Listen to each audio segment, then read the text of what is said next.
You would probably rather spend your days basking in the glistening hot sun than freezing your balls off in a catastrophic worldwide induced volcanic winter. Well, tough luck. We're jumping into the freezing water nutsacks first. I've never played the first one, and I'm not very well versed in intricate city builders, which is why I thought the officer difficulty would suit me perfectly. A challenging endeavor, still with margin for error, but otherwise demanding focus and planning. Set 30 years after the original game, the old guard is dying and fresh blood must be introduced to ensure our continued survival. This is where we come in as the newly appointed steward of the city of New London, and we're left unsure about what happened with the old captain.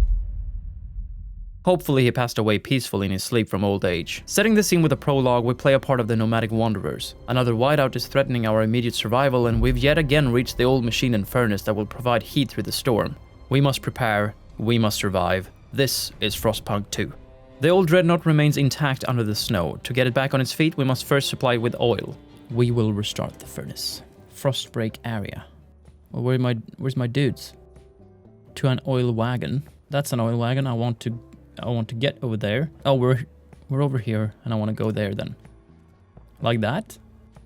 Or do I need to frostbreak the entire area? Like around it? I'm not sure. I feel like I need to like confirm or something. And then I do that, maybe. Or maybe not. Okay, I need to do the entire 8 pieces. To reach the old wagons, I had to use frostbreakers and break through the frozen stiff ground, which also happens to be impossible to construct upon. All I needed to know was in the Steward's Glacial Codex, which I would sneak peek into now and again, and I managed to frostbreak my way to 2 oil wagons. This is the dreadnought. Generator. Deactivated, no fuel. We need fuel, that means oil. Total output, 10 in shelter, 20 heat demand. Is it done? Now I need to build something else. With a population of 3,000, we had a workforce of 1,950 strong, and out of those strong, no one was currently on sick leave. Every task or construction more or less uses a workforce, scraps, and prefabricated parts. Scraps would be our faction's currency and are paid on a weekly basis to the government. That would be me, by your factions. Kind of like a tax. I know, you can't escape them. Prefabs or prefabricated parts stems from material that has been turned into a resource that can be used for different buildings. So far we can only extract already existing prefabs from old wagons. I constructed my first extraction district over this oil wagon and took a closer look at our faction. Favors, take scraps. Trust, return scraps. I can do stuff, I'll wait with that for now. Food districts. Maybe I should like frost break areas then as well. Fertile soil is food. Maybe I need to... I could also go here for food. I'm not sure if I'm doing this correctly. I'm doing paths now more than anything. There is certainly a best practice for how to frostbreak and how to plan your colony's district and buildings. Oil. As the thick black liquid oozes through the pipes, our people rejoice. Hail oil! USA! USA! The oil rig was complete. We could now fire up the beast of a furnace and warm ourselves. Turn it on. Yeah, buddy. Let's go. Now I need to provide it with oil, I guess. The furnace is on. We have enough oil to cover our needs, our current needs. But the old dreadnought would not hold all of us. We would need to expand our available shelter by building housing districts. Okay, so now I need parts, construction wagon, prefabs. Yeah, I already had prefabs available for use. That would get me pretty far in the beginning, but I would fail to notice those and call upon my frostbreakers to clear the area towards the construction wagon. But it's fine, as one of those objectives was to start extracting prefabs anyway. Don't know about that, but sure. More extractions. Frost-breaking hungers. Optional, place the housing district next to each other or the furnace to reduce heat demand. Yeah, so I should do some more frost breaking over here after that frost breaking then. There was no need to wait for that action to fully complete, as every task more or less relies on your available workforce and resources. And this kind of frost breaking uses 300 strong. I still had 1,350 waiting to be assigned work. Should I do this then? Here for housing? Is this not... No, ah, fuck. Cancel. Couldn't I like right click or something? That was not good. By mistake, I put down a food hub instead of an extraction district, and I was unable to cancel the construction. So I put down the correct type of factory and built a housing area around the furnace. Was that area already frost-broken? Frost-braked? Frost-breaketh? Everything in dark gray has already been cleared, and the highlighted ones are available tiles to start off from. The checkered ones become available as you break your way forward. Sick and injured. 60 people froze to death? I'm not meeting any requirements regarding shelter, food, or material so far. People are out on the imaginary curb freezing and starving to death. I figured I might as well construct a food district right away and not wait for the shelter to finish. After all, I had the workforce and resources available to me. I also cleared a path to the next food deposit. Soon you'll have houses. Bam!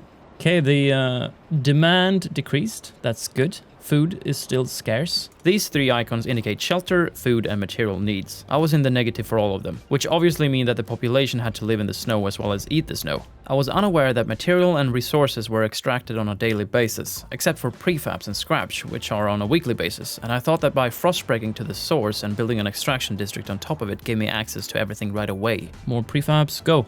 Don't just stand there with your machines. Go in. Go that way. What? They're here as well. I got 4 new machines, 5 new machines. Awesome. Build a food district on fertile soil.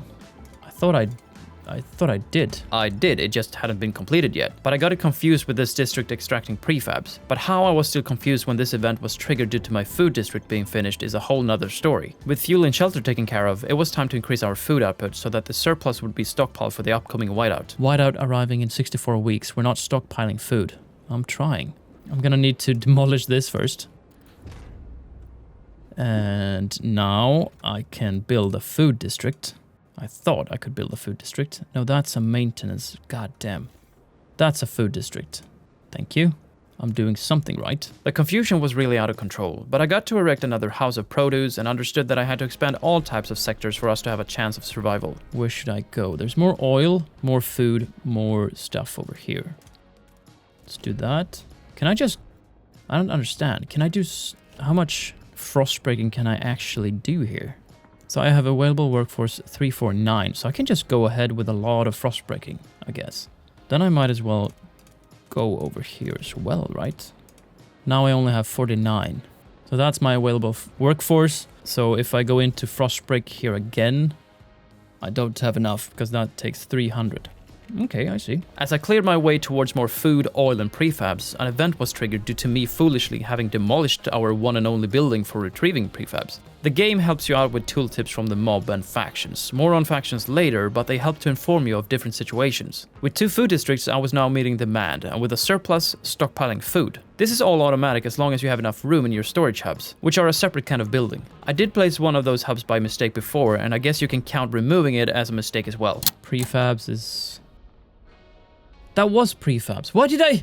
That... Damn. Oh my god, I'm fucking blind. I thought that was a food thing. I rebuilt the district on the same construction wagon as before, and Finan Kell, age 42 and a seasoned gardener, was troubled by our rate of food coming in. Kell suggested that I either tighten the belts, which would lower the food consumption but increase hunger, thus sending some extra food to the stockpile, or we could instill emergency shifts in the food districts to produce more food overall. These kinds of decisions can affect hunger, disease, cold, and squalor throughout the colony, and they all affect each other in some shape or form. Squalor, for example, was on the rise due to a material scarcity. I had yet to establish a district to get material on the regular. I guess I'm gonna build more extraction districts then. Prefabs. I need prefabs to make... well, how does that work now then? Okay, I'll get more from this one. I only have 23 prefabs, and I need 70. Do I have an output here? Yes, 20 prefabs per week with the district re-established. As people die, our trust as a leader fall, and the relationship with our faction and people wither. It's fine as long as people die of natural causes, not if they're left out in the snow for too long. And do you know what also lowers trusts? Ordering those emergency shifts, and I was reminded to stop playing around and get some material already. Squalor and crime was on the rise. Promise to gather more materials. I will. I'm stockpiling food. I'm not doing that quick enough. Yeah, stockpiles ready in 127 weeks at the current rate. And the whiteout was inbound within 52 weeks. Something tells me that's not quick enough. I built a new extraction district on a maintenance wagon containing regular material, and as we were also in need of more food, I got the frostbreakers out and started digging towards 2 new deposits. What's going on over here? Some people are ready to sacrifice themselves to lower the food required. No, Treya, no, don't do it! I need you! I need the wisdom. I need your temperance. I'm not gonna kill you. I'm not gonna tell you to sacrifice yourself. There's more food incoming. Just hold on. I might as well tighten their belts as well.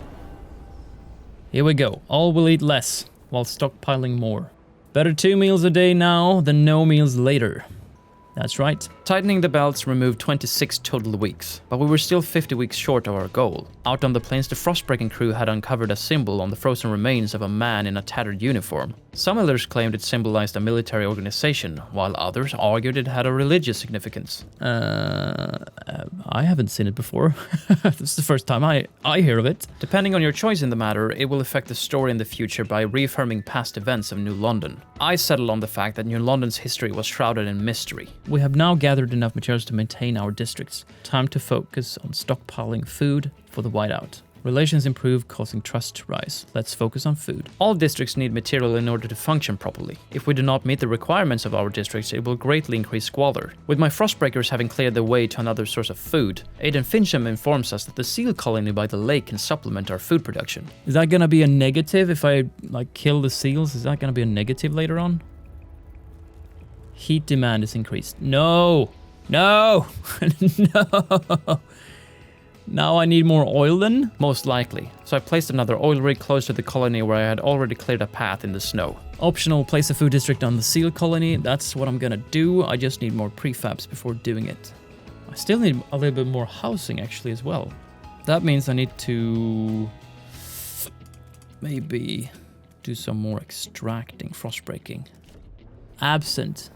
Okay, so 66 people are sick. Do I need to do anything about that, or will they just, if I get more food, material, heat, and all that stuff, will they just get healthy? Disease weakens our workforce. Absentees. Like a letter in the mail, the demand for shelter and heat was not met. But there will also be other factors in the unforeseeable future that affects our population's well-being and health. I'm getting more oil for the furnace, don't you worry. I'm frostbreaking for more housing. I will build another food district as soon as the extraction district for whatever that was, oil, is done. And I'll get more prefabs soon. Oh, here we go. Here we go. Food district. Oh, now I need another 5 people for the workforce. I'm missing 5 people. Can't you start without it? Okay, there we go. There we go. Let's go, let's go, let's go, let's go. Food. Food, food, food, food, food, food, food. Food for thought, food for thought. There we go. Now I have 15 in surplus. 15 extra oil in surplus. Do you see when it's like, what does this mean? 100, is that like depleted? So can I remove this now then? Oh, I can decrease the workforce here to just meet demands, basically. As our stockpile was growing at a faster rate, we had run out of room to store food. So we would have to build a food hub to be able to keep stockpiling food. Oh, stockpiling food. Ah, nice. I'm actually on track now for stockpiling enough food to survive the whiteout. Nice. Nice. I set up another prefabs retrieval center and began constructing a food hub in a very inefficient place. If I would have just built it close to the actual food district, I could have reduced the workforce demand of that district by 10%. Each different hub can have a positive area effect on a specific district. No active resource. So now I can demolish this to get my stuff back then, I guess. The whiteout draws near, a sacrifice, and the people are looking to me to make a tough decision. Slaughter all the seals, or let our elders walk out and freeze to death. Not the most uplifting of choices. The graph showed us that we're gonna get enough food, people. No, I'm not gonna eat, I'm not gonna slaughter the seals. We need them to repopulate so we can get more food. I'm not gonna let our elders go. I mean, we will gather more food in time. We already have all the food we need, don't we? Food stockpile, no. Oh my god, it's gonna be really close. 31 weeks. Just a small overlooked detail on my part. The hub had been full for too long and the new one was just ready. And that's with emergency shifts already in place. What happens if they become unsustainable? And due to the lack of prefabs, I would have to wait for when the new district is in production and the old one is deconstructed, yielding me a small amount of prefabs back. People are sick. Can't they just die already so I don't need the housing? Ah, Jesus, I'm gonna miss with 1 fucking week left. I could have killed the seals. I could have done that, but I didn't do it. I could have sacrificed the elders. Can I go back? Oh, my trust is just failing.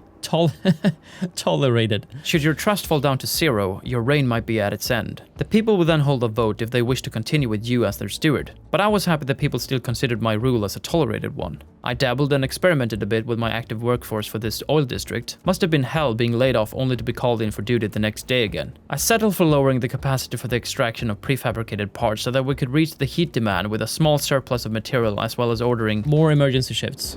More emergency shifts. Go. Go, go, go, go, go, go, go. We need it. My trust may have fallen down to an extremely low level, but I had managed to get within the window for the stockpile to be ready for the whiteout, that with 2 weeks to spare. I threw together another housing district which will cover our current demand for shelter, but will undoubtedly increase the demand for heat. I also found the overlay mechanic. Here I could see how much heat or material a district consumes, how much oil is being extracted and other valuables. I think what I used it for the most though was to see what kind of district I had before me, be it a extraction, housing or food district, depending on the color. The whiteout is here. Oh my god, I didn't see. The preparations are over. Did I make it?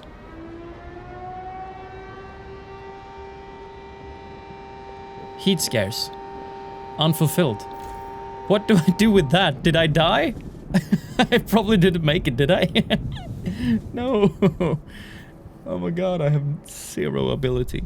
Chaos and starvation. With my attention divided, I missed to build another food hub to save up enough food. Our people did not make it through the long night, and those who did scattered and disappeared into the Frostlands. Doesn't really sound like success, does it?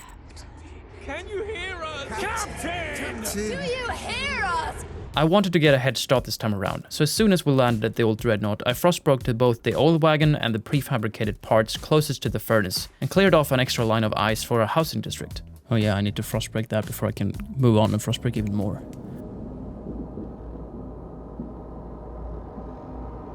What's taking so long?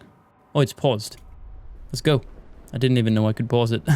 There was also different levels of speed to get the time to go faster. So I got to building my first districts, including a food district. I missed a few scraps, but the mob paid their taxes on time and off I went. I sped up the game for the construction, and with the oil ready to be harvested, we fired up the furnace again.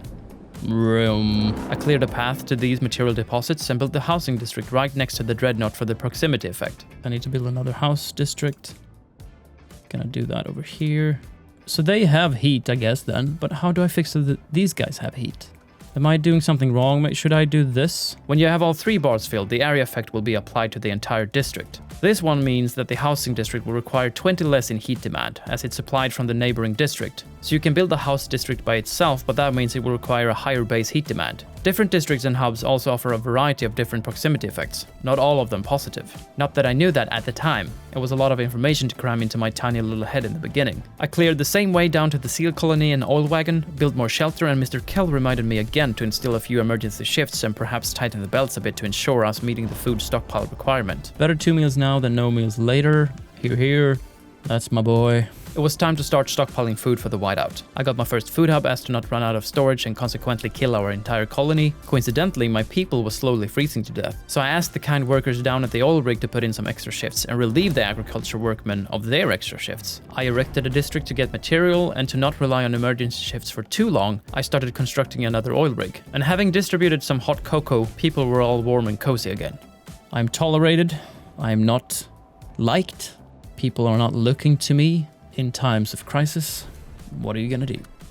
We're eating into our stockpiles now. Huh.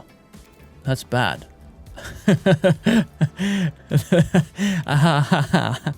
That's really bad. Now I have a surplus. I can remove the emergency shifts. Now for the food. Heat is covered for, housing is covered for, scraps is accounted for. Now I just need food surplus. I am accepted now. With hunger low, heat and material taken care of, cold and squalor and disease were all diminishing. This helps with gaining the people's trust, although it was slightly decreased due to the recent emergency shifts. But what's the alternative?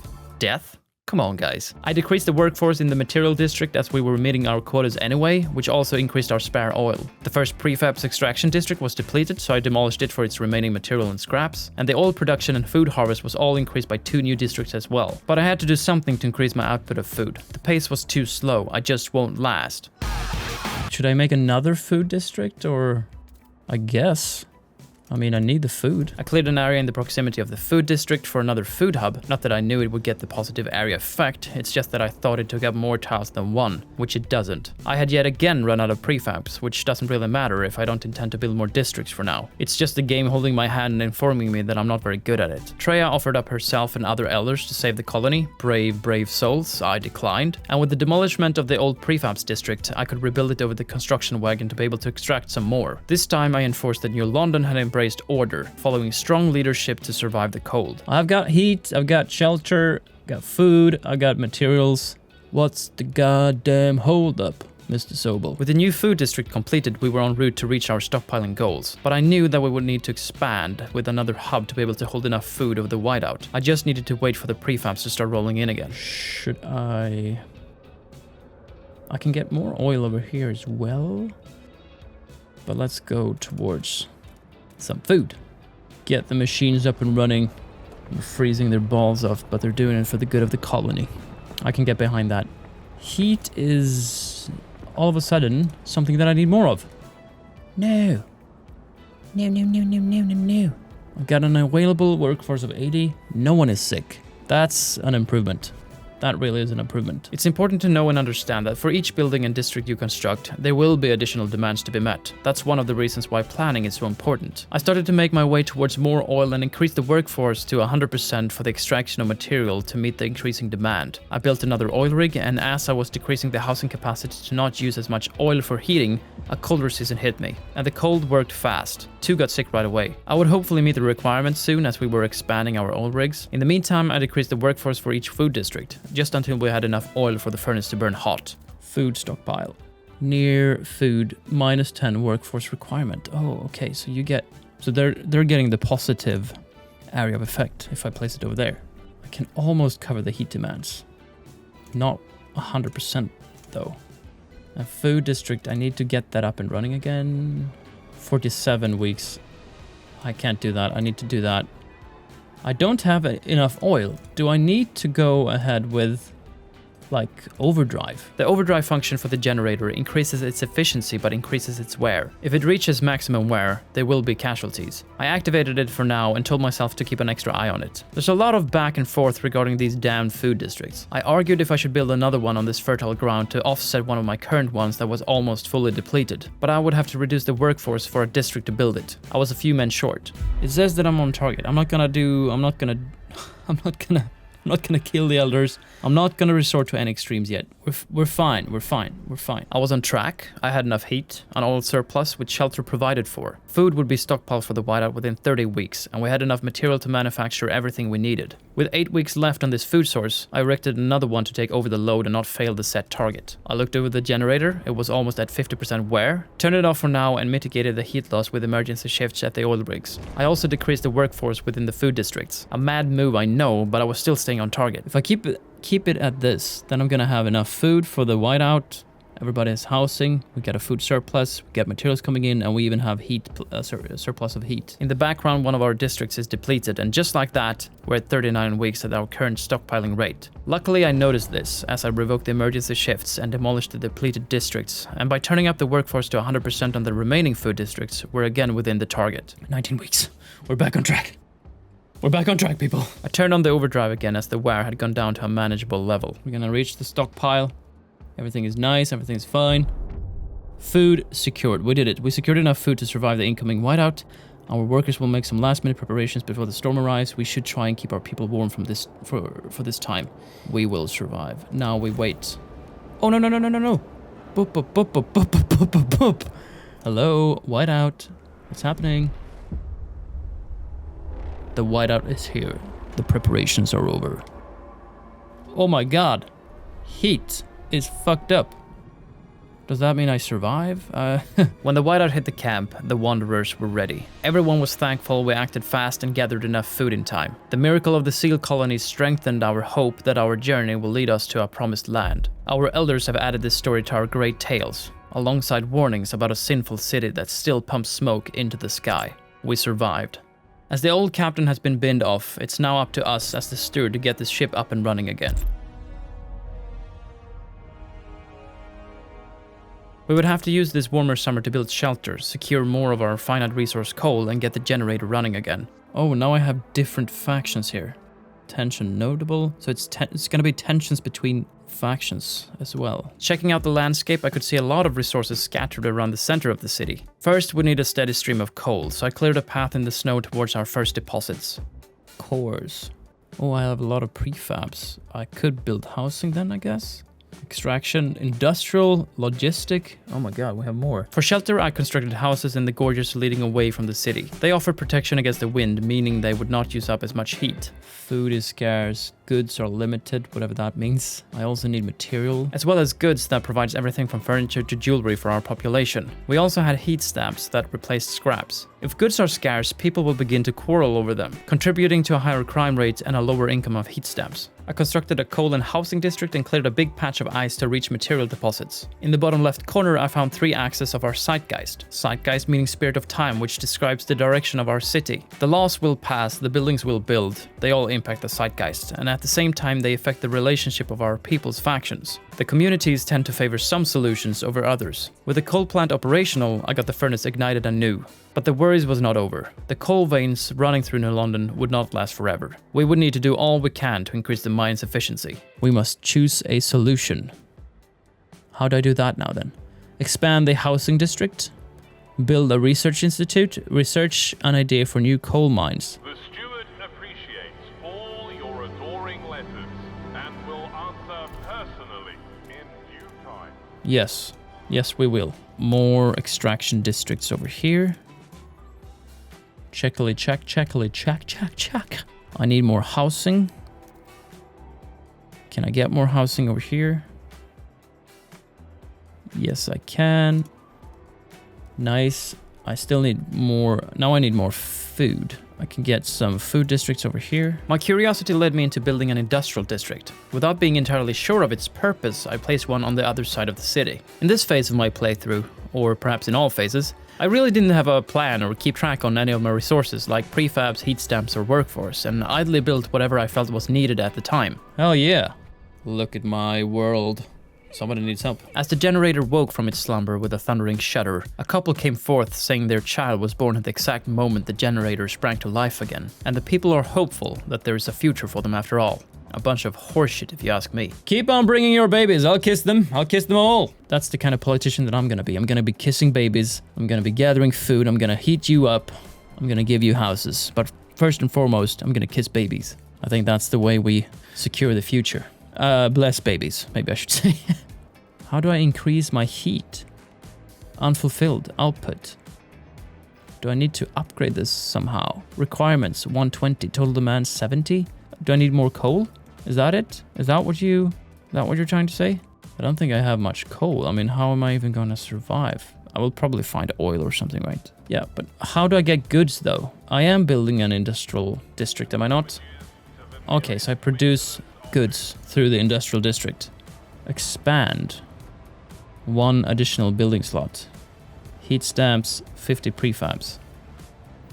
Well, yeah, it would be nice to just expand it like this, I guess. The expansion of the industrial district was entirely unnecessary for now, as it unlocks another building slot for the district among a small increase in its regular output. Different buildings require different districts to be built, and is used for different things. But we had yet to advance far enough to have a building for an industrial district. The first building we need to erect is a research institute, so that we can research new ideas for our city. To build this, we need to expand an already established housing district to gain a building slot. The harsh and deadly cold froze 80 people of our population. That didn't help in my current lack of workforce-related problem, but, well, now I have more available housing. That's good. That's good. That's a good outcome. With the new coal plant, I covered more of the heating demand, but my trust had already taken a hit due to the frozen cadavers throughout the city. I lowered the housing capacity just to meet the shelter demand for now, as I had lost a few brave souls to the cold. That gave me enough workforce to build the research institute, but I didn't understand where to put it. The UI wasn't always super clear to me, and I would have needed to have already expanded a housing district in order to build it. I instead clicked on the council hall, and a big black beam from the sky highlighted where to put it down. Much better. As a steward, we would not have ultimate power. The captain had ruled with an iron fist for years, but those times froze with him. The communities of the city would now want their say in the matter. So the faction clash over our survival strategy and the best way forward for New London. The Stalwarts maintained order on behalf of the captain and adhered to what they claimed was his vision of New London. progress, merit, and reason. The first vote was in regard to if the steward, meaning me, should remain in power. With 24 and 15 against, it left 65 delegates unsure of their stance. Ignorant me didn't think much of it and continued with the vote without negotiating with any faction. A most unsafe action. Whew. I still get to ruin the lives of millions of people. Nice. I accept. Okay, good. Now can we focus? Build a research institute. That's what we're gonna build. So where do I actually place this then? Where do I place the research institute? This is... Do I build it on housing? I don't understand how this works. Maybe I need to go from the top.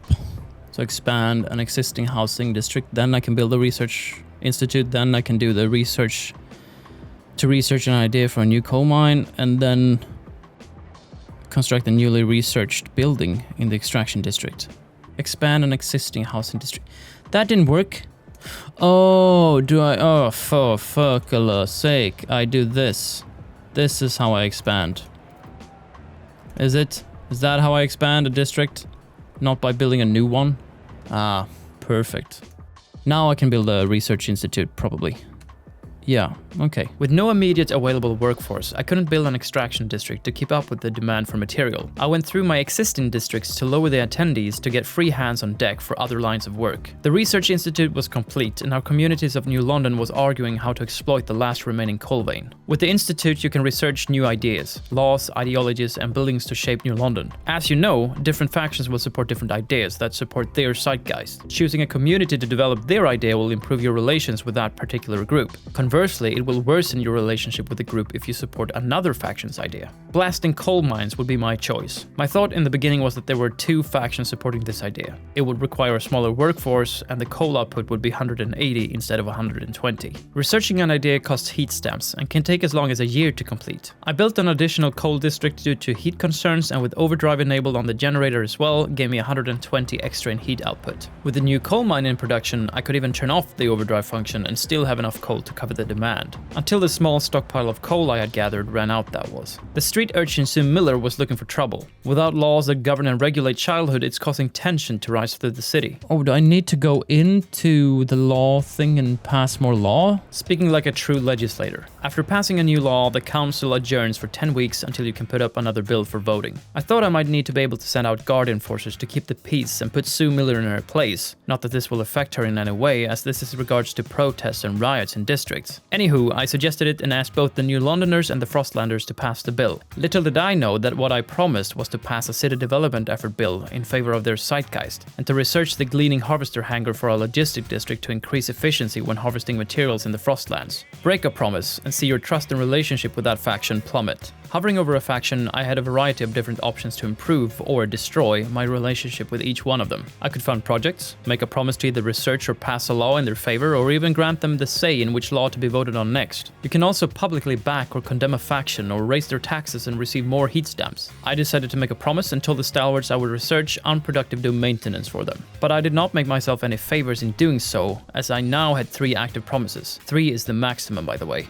And it's too many promises in the air, especially if they're a bottleneck towards each other like these two are, and my research institute is already whipping the PhD's butts. I was again reminded about the lack of law regulating childhood. Crime and tension rise due to feral children meeting up and hashing it out with knives. I dismissed the issue and saw my trust take a beating. The new mine to increase the output of coal proposed by the New Londoners had finally come through the pipeline, so I built it on one of the coal veins. Tension was ever on the rise due to lack of regulatory law throughout the city. Nell Sinkfield was worried about them Turners infecting people and reckons we ought to pass a law to prevent infectious contagions to run rampant. The city had also grown significantly. Settlers from the Frostlands had come in and births that outnumbered deaths. With a denser population came higher demands of everything. I increased the active workforce for 2 housing and a food district to cover this new demand of population. And with the coal mine upgrade complete, the higher output of coal covered our need of heat. Now the council debates the future of the city. Our coal deposits will run out sooner than later, and we must explore the Frostlands and find other sources of fuel to secure our future. Research unproductive do maintenance.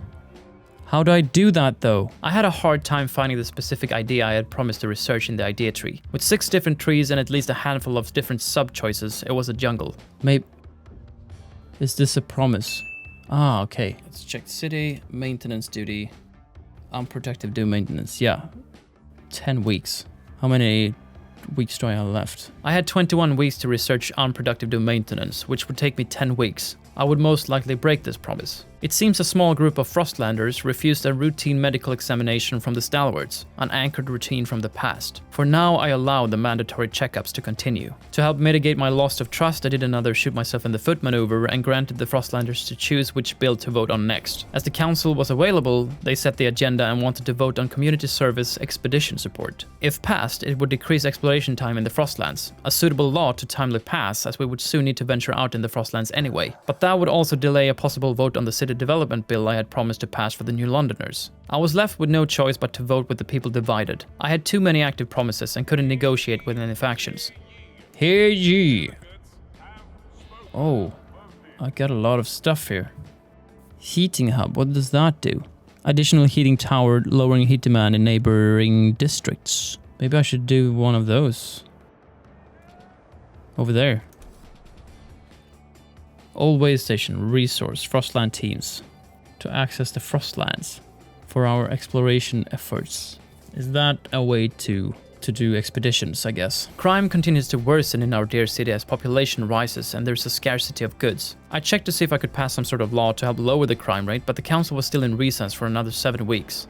Maybe I need to die and change the difficulty here. No, let's not. I need a few more. I need 200 for a workforce. Can I just for a bit?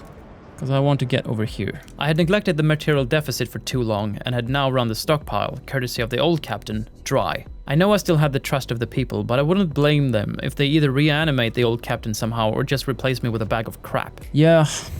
I don't have any people to build anything though. As I reached the old way station, a colder season was upon us, but I would still meet the heat demand for as long as the stockpile of coal would last. To dispatch Frostland teams, I would need a logistic district. I lowered the coal mines with 20% to get the 400 people needed, but I was also missing enough prefabricated parts. On a brighter note, I had fulfilled my promise to the Stalwarts. On a darker note, and with only 7 weeks left to fulfill my empty promises, it looked like I was going to make a few people mad. But I went ahead and started the Gleaning Harvester hangar research anyway and jumped into the council, which was also in recess for another week. As prefabs was running low, I wanted to build a district to extract more, but again, I didn't have the workforce. I was lowering the capacity of this coal mine to get enough workers while a food district shut down in the background due to the excessive wear, and it would cost me 100 prefabs to repair it. At least I'm building the district I need to get more of what I need to repair the district. I will probably not have enough workers for it when I repair it though. This also means that I'm going into the food stockpile again. Out of the blue, Rubiner people have been inspired by the council, and dare I say the oh so humble and very innovative and handsome Steward, that they're stepping into the light from the shadows and will now be a recognized faction, the Pilgrims. They had an entire manifest ready to be dissected, heavy on adaptation, equality, and tradition. I was hit with the inevitable breaking of a promise, ×2. My relationship was worsened with both the New Londoners and the Frostlanders, and it was time to meet the council and vote on the Stalwart's request to pass unproductive doom maintenance. It looked to be a good law to pass for now, but I didn't want to throw in another empty promise I wouldn't be able to keep. I'll try my luck here. I'll try my luck. No! My first law rejected. Abe Chambers, 90? My god. Like everything else, the lack of law regulating funerals are causing tension through the city. Abe is being pressured to donate his body and skin to the city to save those afflicted with frostbite. All he wanted was to share his late wife's grave. Well, you're gonna be dead anyway. Everybody should put them up as organ donors. Come on. Stop hogging that skin. But I can't pass that many laws, can I? I mean, everybody's going into recess. We're going into recess. We're passing one law and then we're going to recess for several weeks. That's not efficient. I should have passed a few regulatory laws in the beginning here to ease my rule and diminish tension. I had been the steward for over 90 weeks now, almost 2 years, and I had passed how many laws? Less than a handful. I went back trying to build a logistic district. I need a bit more prefabs. Then I need to go and fix a workforce of 400 or something, I guess. Ah, warmer season. Perfect. Perfect. That's soon depleted. I'll do that quickly. There we go. Now, logistic district. Go. Do not be alarmed by any unusual noises coming from the generator. Routine maintenance work is underway. All is fine and well here in the land of New London. Deposits run low. Coal is running out. Is it time? Is it the time to recruit child volunteers? The coal mines close to our city was running low. To extract that little bit of extra coal, there were two new ideas. Either we could place explosives and blow our way to the lower levels, or we could send in children to collect the coal. I was all for maximizing the results. Available coal will increase by 15%, by 10%. Yeah, I'm gonna send the children. Everybody needs to pull their straw to the stack, to the hay. I don't know. With the logistic district up and running, we could now go out and explore. The Frostlands are a vast frozen territory beyond New London, presumably covering the entire planet and becoming the only biome left on Earth. With Frostland teams, we can send expeditions to different areas and regions to explore, retrieve resources, and sometimes even establish settlements and new colonies. This number and icon indicate how many teams we have available at our disposal. I sent a team of 10 to scout the foothills, where we had prefabs, cores, and even Frostland dwellers as a possible finding. Leading the charge of our first expedition was Annette Guildford, at the age of 55.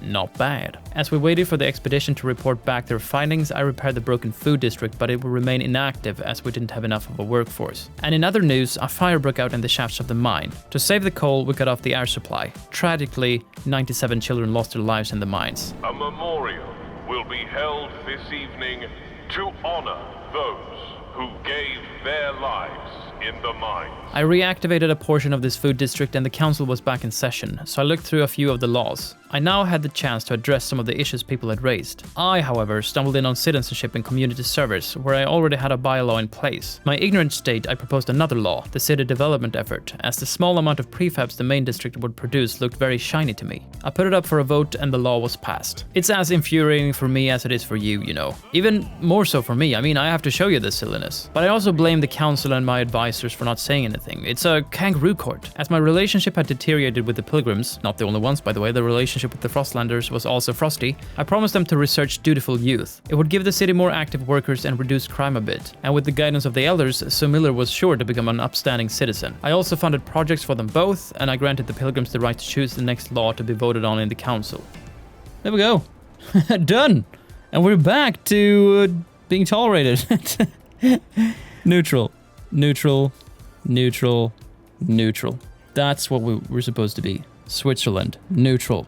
I have no feelings one way or the other. George Fairweather, 17. Missing his little sister. Lucy didn't come home from the mine. Oh, I'm sorry. I was struck with guilt, but the strapping young lad took it on the chin and looked on the bright side of it all. Our first expedition had, among other things, uncovered an old abandoned coal mine where we could establish a settlement and harvest coal. To use the mine, I would need to connect a trail to the city to be able to transport the coal to New London.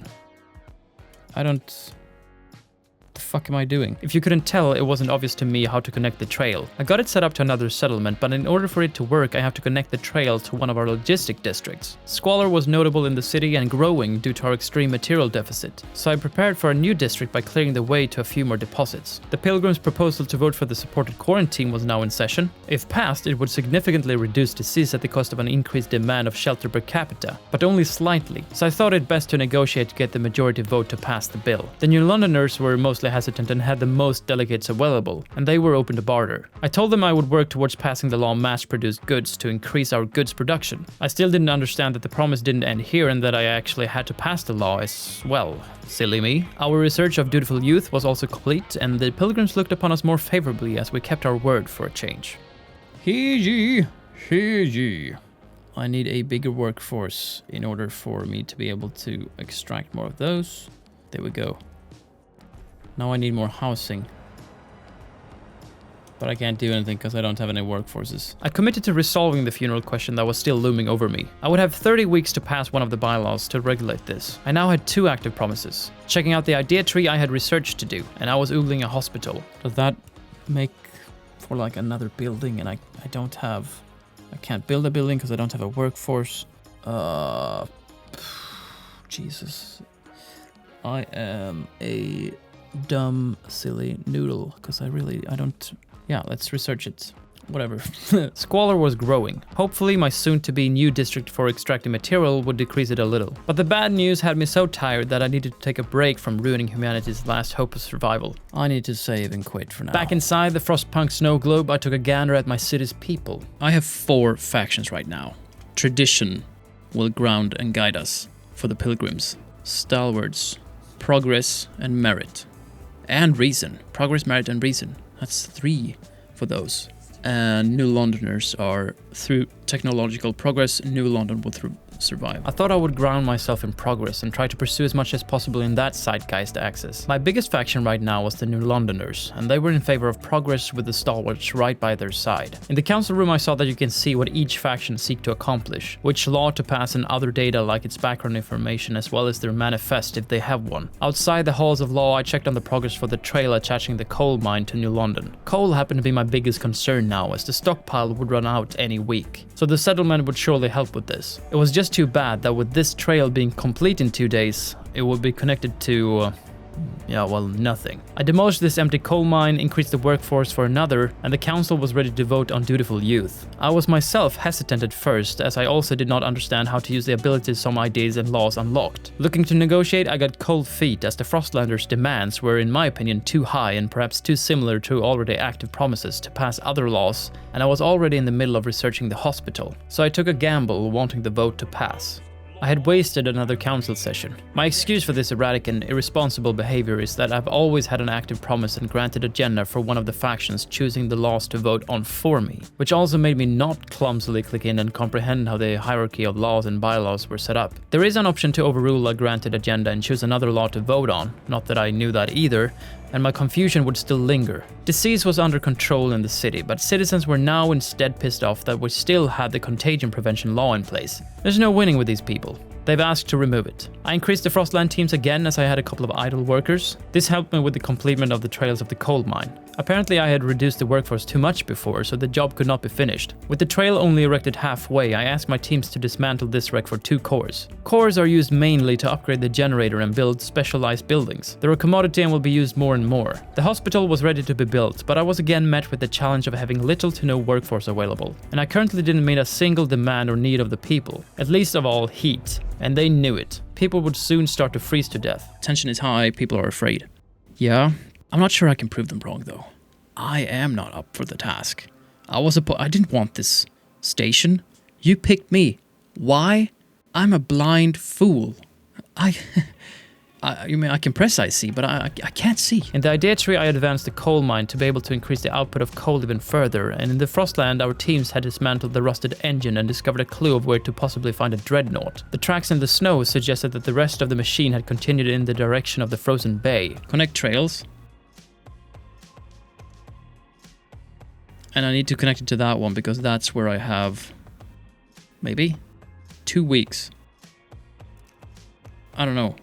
I'll do this first and then we'll see. I connect the same trail twice? The frustration that I feel watching this back is unparalleled, but I had at least figured out what had to be done in order for us to enjoy the spoils of our exploration. We just need that trail up and running pronto to not fail our people and incite a riot. I managed to click my way into the council before one of the factions proposed another law to vote upon. Laws are divided into 4 categories: survival, city, society, and rule, and there is a few subcategories. As no common rules were enforced for funerals and it was flashing its shiny "please regulate me" light, my eyes was magnetized. Can't we all just have your own ceremonial funerals? Do whatever you like, whatever religion or whatever faith you believe in. Just do whatever you like. Just don't put people out in the streets. That's not nice. That's not cool. I chose harvesting funerals as to decrease disease and to satisfy my not let anything go to waste attitude. I negotiated with the Frostlanders and gave them my word they could choose what law to vote on next. And with enough delegates on my side, I opened the vote. It has been passed in the council. Funeral law has been regulated. You kept your promise and avoided unnecessary chaos in the city. Trust rises. Nice. I did a thing! Heat demand is increased! Yeah! Fuck yeah, that's what I need. I turned on the overdrive to convert some extra heat and checked on the construction of the trails. Didn't I connect them already?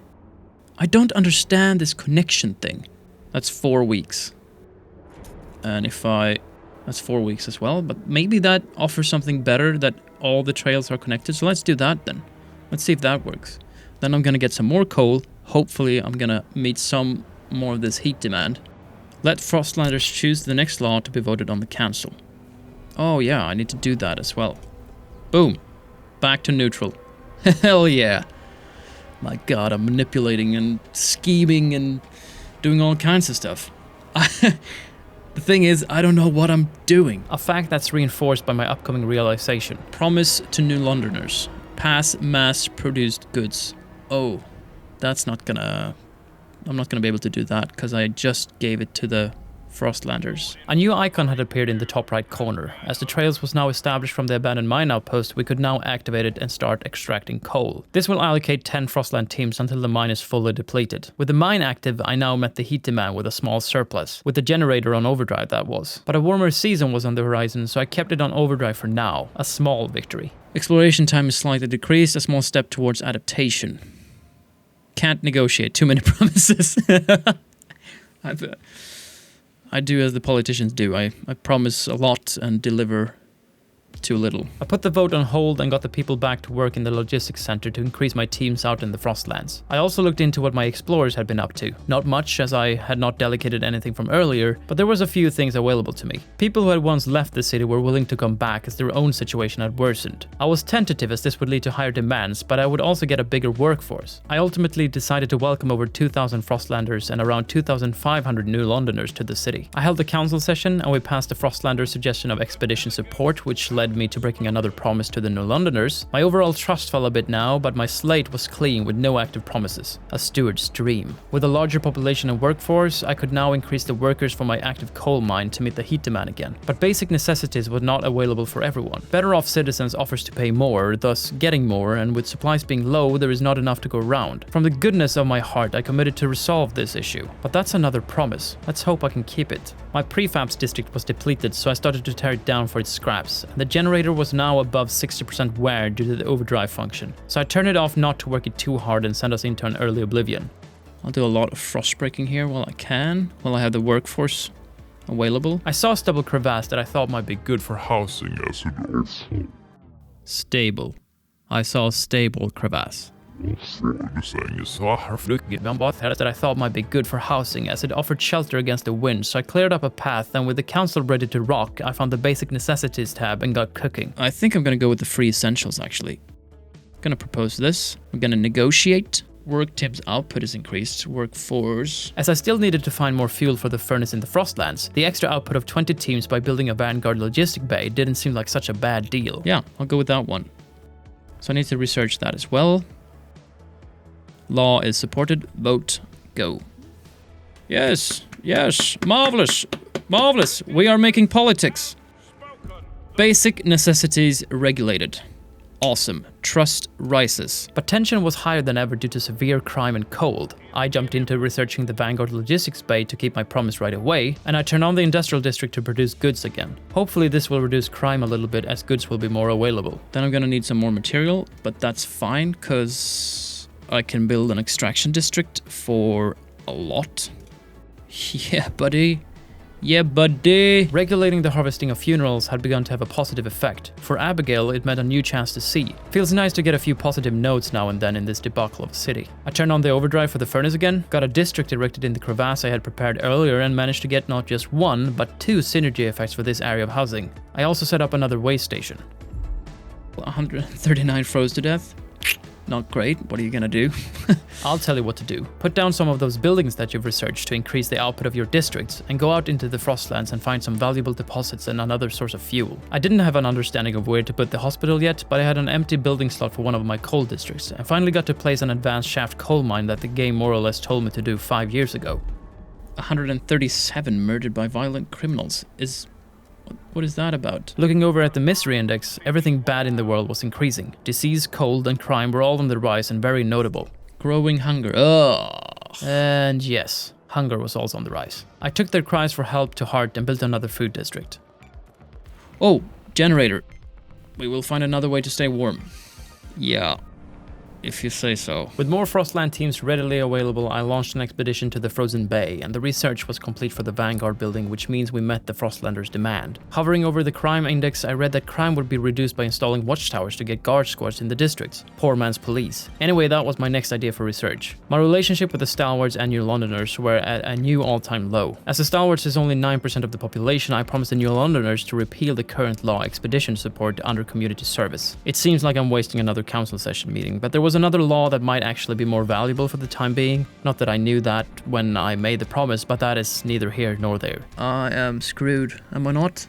I should have gone for more expeditions in the beginning, right? I can't stress enough how paralyzed I actually was. I really didn't know how to handle all of the demands, and especially in regards to heat. I turned off my one and only industrial district, one of my extraction districts for material to lower the requirements, and I supported healthy parents to quarantine with their isolated children for now, as I had a workforce I didn't use for anything anyway. I removed the expedition support in favor of heat pipe watch. That would decrease the heat demand somewhat, and I thought that would be a swell idea due to the current situation I was in. Negotiating with the Frostlanders to pass the vote, I promised them to research a new survivalist headquarters, and then supported quarantine came back and bit me in the ass. Yeah, that was, but she knew the risk and she wanted to be with her son, so my condolences. Absolutely. I want to do a hospital, but I don't know what to do. I'm guessing it's in housing somehow, but I don't know how to actually do that. Do I need to, like, expand this? I first broke an area close by to prepare for the expansion and started the research for the survivalist headquarters. With frostbreaking done, I expanded the housing district. While that was ongoing, I checked the Frostlands where our latest expedition was complete. Markings on a map suggested that we were close to an old machine. Desolate coast, yes. So this is where we're going. Launch. Go. Oil. Go, go, go, go, go, go, go. That's what we need. They had also uncovered a fishing village with another 2,000 Frostlanders lurking. I decided to let them into New London and got a nice surprise. With the people gone, I could harvest the remaining fish. For the first time in a long time, I had a surplus of food coming into the city. I built a food hub just in case our stockpile would now go full with all the food pouring into the city. Kind of wishful thinking on my part. Placing it near this food district reduced the workforce by 10%. Please, sir. Can I have some more? Abel expressed her gratitude towards our city providing a free and hot meal for her through our basic necessities effort. Okay, so these are fucking awesome. I should build another expedition logistic district over here so I can get more people. No, maybe I can build a hospital. There we go. So the district needs to be expanded for me to be able to have a extra building slot in the district. All this construction and carpeting had my prefabs running low. I reactivated the production but changed it from goods to prefabs. 150 murdered by violent criminals. That reminded me of the patrol watchtowers I had researched. That would lower crime at the cost of a little tension to rise. The hospital success made me understand how buildings worked a little bit more, and the watchtower belonged to the housing district, so I expanded one so to place a tower there later. Another opportunity at harming innocent children came my way, and it seems that the adults of New London are more than happy sending in adolescents into cramped spaces. Yeah, children may get hurt, but let's not sacrifice our children, shall we? Even though, maybe I should have. Maybe I should have. I was hopeful our expeditions would soon find oil in the desolate coast, and with 20 extra teams just standing idly by, I sent them in to scout a territory into the mountains. No one was absent from work due to illness now. The hospital was working wonders, or all people might have passed away. I happened to choose to see the positive side of things. With such a healthy population, I didn't mind researching the idea of asbestos lining to increase the insulation of our houses and not lose as much heat. I didn't see any negative effects, and it looked to be a simple upgrade which would be applied right after completion. Speaking of houses, with the expanded district, I could now also put up the Big Brother Tower. Desolate coast explored. We found oil. This could be the fuel source we've been searching for. We've done it. We've found oil. With the camera panning up, I would see a familiar furnace. I asked our expedition to remove the frozen bodies, we shan't be needing them, and by connecting the path between the dreadnought and the city we could establish a colony and secure the oil. I would need to upgrade the generator in New London to burn and use the oil, so I cancelled the expedition to the mountains for now and salvaged 3 cores from the mangled cart. I also redeployed workers to resume extraction of material in this district and assembled the council. If I could pass foraged additives so we could get some extra food from the Frostlands, and with only 8 people short on the side of approving the bill, I let the dice decide. With the trail connected, I could now send a convoy of 3,000 people over at the dreadnought and establish a colony. It would take them 15 weeks to make it over there, so while they hunkered through the heavy snow, I would get asbestos for our houses and encouraged our Big Brother Tower guards to also be good Samaritans and help old sickly women to the infirmary if need be. A warmer season greeted us, which was welcoming news. Heat demand is decreased. Oh, hell yeah. Hell yeah! I lowered the production of food a significant amount as I was in the surplus, and increased the density of one of our residential units. Now we had enough heat, food, shelter, and material for everyone, and we're still stockpiling a little bit of food and a lot of coal. I also decreased the scarcity of goods as much as I could. In the idea tree, I put my investments towards a heat dispatcher that could be placed in what looked to be all current districts. It would require a workforce, but would reduce the heat demand by 20. Our scientist also asked to expand the harvesting funerals by freezing remains of cadavers to be used later, and following my nothing should go to waste approach, I granted the request. Our convoy now reached the dreadnought and reported the findings of oil. Generator is disabled, so now I need to get this going again. The Wanderer's old paths through the snow were long gone, so I had to clear new ones. I began by frostbreaking towards these oil deposits, and the Wanderers must have clubbed the area dry because I didn't see any seal colonies anymore. Over at New London, the finding of oil had sparked visions of our future. Of course, the factions dreamt of different ideas. I checked on the furnace for the dreadnought and saw that we could turn it on by burning the oil reserves that was already in place when we got there. With prefabs on the lower side again, I switched the production line from goods to prefabs so that we could establish the oil rigs we'll need when we reach that black gold, which coincidentally was now. I got the district up and running and could transfer 55 units of oil to New London without breaching the dreadnought's own demand. With basic necessities in place, some people were getting lazy, as one does when everything is free, so I demanded work in exchange for free essentials. You don't have to pay for it, but damn it, you'll do what you can to help. Okay, now you have to work. I distributed the resources a little bit more evenly between the colonies. As the dreadnought gave New London oil, New London would provide food, material, and goods in return. And there are housing down here. Yeah, we need housing here. For goodness sake, we need housing. Chapter 1 is seriously long, or I'm just very slow. Probably the latter of the two. I constructed another oil rig, and I launched the Highlands expedition under the supervision of Ezra. Possible findings were Frostland dwellers, cores, and what I first and foremost sought after, prefabs. I got reports that Heat Pipe Watch had evolved into something else than actual work. With people drinking, eating, and dancing, I clamped down on this hedonistic behavior. Heat Pipe Watch is such a drag. Sorry, Callahan. With the dreadnought up and running, the population numbers under a bit more control, the situation in New London was starting to feel a lot better. Heat under control, housing and food at a surplus, it looked good. The relationships was even stable with the mob. Stalwarts a little less so, but manageable, and the trust in me was tolerated. Hot stuff. Let's pass another law, shall we? No law was enforced for maintenance duty, and I had grown bitter regarding the unproductive that had taken advantage of my good and caring nature. I proposed that the unproductive that does not meet their quota for the day have to stay over and do maintenance and other work. I would ask the New Londoners to vote for the bill to pass, in exchange for me to research and hold a vote on mechanized scouts to optimize exploration. The votes all in. Scout training. Let's go, buddy. Dreadnought. Hell yeah. Can I increase the output now then to 75? With the steady output of oil supplied to New London, it was time to decide. Would we move towards defeating the frost with fossil fuels, or embrace the coal and make it part of our DNA? Chapter 2. Ambitions. The years of suffering come to an end. Let us improve the generator further and pump oil until the snow of the city melts forever, shout the Stalwart's leaders. However, the pilgrims disagree. What Stalwarts want is hubris! New London won't last forever. The frost is our reality. We have to embrace it, venture forth, use oil to settle new homes in the white beyond. We will defeat the frost. I will burn the whole world down in an oil-infused blaze to defeat this frost if I have to. And with that statement, new ideas on how to harvest the power of oil was available for research. What's with that little icon? What does that mean? Are they revolting?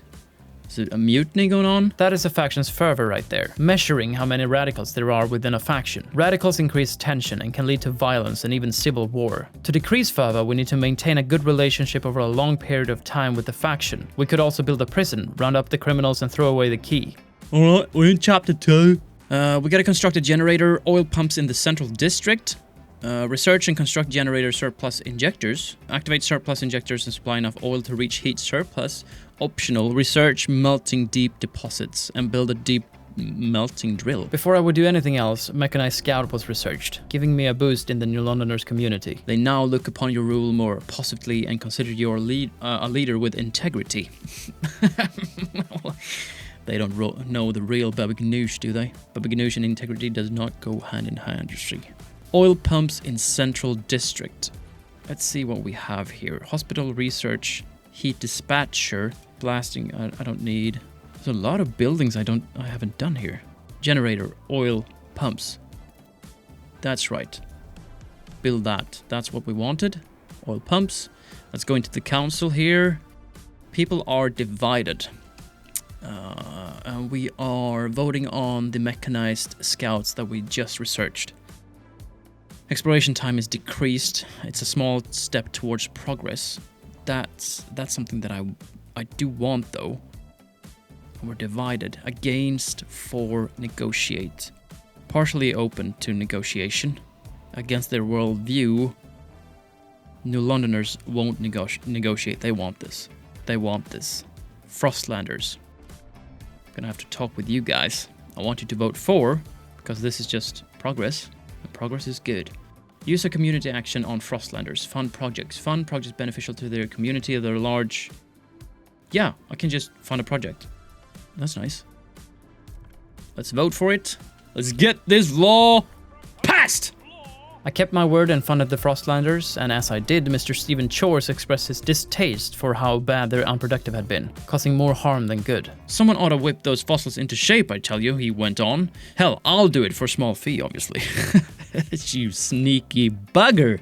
Ah, Stephen Chores. I told Stephen to go ahead and train the unproductive as we had the heat stamps to spare. I might just be doubling down on my previous mistake, but I'd rather die than to admit that I was wrong. To keep my citizens warm and cozy, I scanned heating for new ideas. Carrion coal liquefactors look to convert coal into usable oil. But that also means that I have to still keep mining coal. I'm not sure if that's... Am I going to find a lot of coal? Maybe I am. I waited with the liquefactors in favor of the surplus injectors for now, which also needed to be researched. What's happening here? With the upgraded generator, the Stalwarts rejoiced and had begun a rally in support of my reign in the city. I kindly asked them to promote our prominent guard squads, which would yield an additional 5 in output, and the trust in me had now risen to the level of accepted. Fantastic. Coal is in surplus now, because I'm using up oil, I guess. Crime is minor. Squalor absent, cold absent, disease absent, hunger absent. I'm thriving in this landscape. Everybody's got their nutsacks intact. No frostbite. We haven't lost any balls this month. Everything is good in New London. Do not complain about maintenance duty of the unproductive. You only have yourselves to blame. With that deteriorated relationship, the rallies was already collapsing. It's like I'm having to nurse these babies every 5 minutes in order for them to be happy. Under Stephen's tutelage, the unproductive had become productive, and his mentorship also instilled a new sense of purpose. Way to go, Stephen! I made a risky attempt at extracting oil from an old oil tanker, and with I mean my loyal subjects, of course. Getting a bit of a god complex here. 72 died. Well, what are you gonna do? There's quite a lot of stuff to do, and I feel like I don't have enough hubs. So all my surplus, is that going to waste? Actually, if a stockpile becomes full, extraction rates from that resources deposit will be reduced automatically to compensate. You may consider reassigning your workforce to where they are more needed. At least that's what one of the loading screens told me. I zoomed over to the dreadnought and built a new home, combined my search and excavation of prefabs for a road to another crevasse to shelter the shelters. 32 people cured in hospitals in New London. Extraction district damaged in an act of vandalism. The fuck? Needs repairs. Oh, crime is extremely increased by goods scarcity. My industrial district was currently manufacturing prefabs. I could switch it to goods production, but I needed prefabs to build more district, but mostly the new surplus injectors for the generator. I would leave it to produce prefabs for now. Lacking a little bit of shelter and food, I increased the number of residents in 5 separate living quarters, and hired a couple of cooks increased our food output. I did reach a food surplus for my efforts, but we're still missing living accommodations, so I expanded an already established living area with both a heat and squalor proximity effect. With no fake promises active, I could spend my dollars researching whatever I liked. Missing prefabs more often than not, I decided to go for a salvaging factory for the industrial district. This would increase output for both goods and prefabs. The pilgrims had grown skeptical of my rule. I made them a promise to pass dutiful youth, which was a good choice as I didn't have any youth program in force anyway. To get the support and delegates, I vowed to pass expedition support for the Frostlanders. Zeitgeist for me was out the window. I didn't pay much attention anymore, but I probably should have paid more attention to what laws I so eagerly promised to enact. I had displaced expedition support in favor of heat pipe watch before. I was going around in circles. With a youth program in place, a young member came forth. He and his peers wanted to thank the eldest in each community and humbly asked for the funding to do so. I thought it very sweet and funded the ceremony. With approximately 2,000 more people living with us, I had to increase the food output, and with enough prefabs I could build a new district to extract more prefabs. The circle of production. I cleared the crevasse over at the dreadnought, and with the promise of enacting expedition support, I gathered the council, put on my cowboy hat and opened the vote for a people divided. I started to integrate the surplus injectors for the generator and noticed that I didn't supply enough oil for the current demand. With the generator now exclusively optimized for oil, the coal didn't do anything at this stage. The dreadnought also didn't have enough oil to burn hot, and the colder season that just hit would not help. For us to get more of that black liquid gold, I would need a bigger workforce to be able to employ enough people for the district that I would need to build, which then means I would need to address shelter, or lack thereof, and I would surely need to send them more food or the deck of cards would come crumbling down. The youth program and ceremony had paid dividends and tension slightly decreased, but the New Londoners was all riled up from me reenacting expedition support. A broken vow. Oh, I see. I've been going back and forth. Repealing it would most likely just hurt my relations with the Frostlanders and waste another council session, so I chose to ignore it. Heating is pretty good now. Food energy efficiency. That's kind of nice. But I think I'm neglecting all other things. I'm super into heat right now. I think I need resources. I landed on another industrial building to increase the goods output. I hadn't even built the other one I had researched, but whatever. And my colonists were on their way from New London to their new life at the old dreadnought. With them settled, I built a new oil rig. I spared the crevasse tiles for shelter. I was now drilling in all of our 3 available oil deposits and had more oil overall, but I was still not at a surplus. Activate surplus injectors and supply enough oil to reach heat surplus. So do I need to go back here? Oh, surplus injectors activate. With the injector activated, I was now meeting the heat demand, but that was only because we had a stockpile of oil from before. I prepared another industrial district next to my current one and cleared another crevasse in New London for the upcoming shelter needs. And the youth program was constantly evolving. It was now also decreasing crime with the help of youth patrols. I had available material deposits for extraction, so I built a district for those, and in the Frostlands we had discovered a wise women camp, abandoned research station, and an abandoned lazaret. I dismantled the lazaret for a whopping 300 prefabs, took in the wise women, upsetting the Stalwarts in the process, and salvaged the remains of the research center. That also upset the Stalwarts, by the way. They would prefer it if we destroyed all the evidence of something from their troubled past, but I couldn't say no to an additional 300 prefabs in this dark time. New London's infrastructure had begun to deteriorate as squalor was high due to a scarcity of material and lack of goods. Our districts would continue to take a hit until this issue would be resolved. My new extraction district was still a work in progress, but now I have a lot of prefabs actually. I can go into making more goods. And I'm gonna build another industrial district over here. One of our food districts had taken a beating from all the crime in the city, so I had to spend 100 of my hard-earned prefabs repairing it. I then spent another 200 building this shelter. Including the industrial district, I had now spent 400 prefabs within minutes. I'm like a gambling addict. I mean, I have a lot of coal then. Maybe I should use... Let's do that. Let's do the research. Heating... Melting deep deposits wasn't it. I think it was coal liquid factories. 60 coal requirement, 80 oil output. Facility using accelerated decomposition. My newly acquired refurbished goods factory was ready to be built, but now I was missing heat stamps. Which is ironic because by satisfying goods demand, heat stamp income is increased, which this building needs to be built, which will help satisfy the needs of goods. Did that make sense at all? Anyway, the people were in awe at what our scouts and expeditions were finding out in the Frostlands. So much so that the people are sending gifts to individual scouts. A little bit of friendly competition never hurt anyone, I said, resulting in exploration time being extremely decreased combined with more affectionate stalwarts. And my great relationship with the pilgrims made them rally to my cause, so I implored them to contribute towards an increase in heat stamps. Am I doing good? I feel like I can get to like chapter 3 or 4 and 5 and then everything just collapses because I've done the wrong decisions. That is indeed a real possibility, and the outcome of that happening is increased with higher difficulties. But the current likelihood of that happening to me would be... I don't know, I can't answer. With temperatures dropping down, it increased our oil consumption. I built the refurbished factory for an extra 60 plus in output of goods at the expense of disease slightly increasing, or however much this little symbol means. Might also just be increased. I don't know, kinda hard to tell. But with the factory in production, I got to a surplus, so I re-evaluated the resource transfers to and from the dreadnought to satisfy their needs as well. I demolished this tanked out extraction district for 120 prefabs and 38 heat stamps, and with 29 Frostland teams available for exploration and discovery, I looked for our next opportunity. There were a few alternatives, but I sent 10 teams to a safe valley for possible material, cores, and more prefabs. I like safe. Safe is good. Safe is reliable. What's even more safe is building homes for people without shelter, and I had to withdraw some of that oil we sent from the Dreadnought to New London, as they had their own issues with heat, which was fine as we had our stockpile to rely on, and when I built our first Clarion coal liquefactor, it reduced our oil deficit from 277 to 181. Nice. I figured another coal liquefactor would help with the dropping temperatures, but that was not in the budget right now, and I got a warning about an old enemy that would soon come to visit, a whiteout. Another extraction district had done its thing and was scheduled for demolition. I repaired a logistics center and saw that my food stockpile wasn't much of a stockpile at all. So I decreased the capacity, again, of my Frostland team so to build a new food district. I also researched the next big upgrade for the generator, which was a hyperdrive regulator. Looking at the cost of 40 cores, the probability of this being built this century were at best slim. It's most likely relevant more towards the endgame. Material is really scarce. Oh shit, heat! What is going on with the heat demand? Heat demand is through the roof.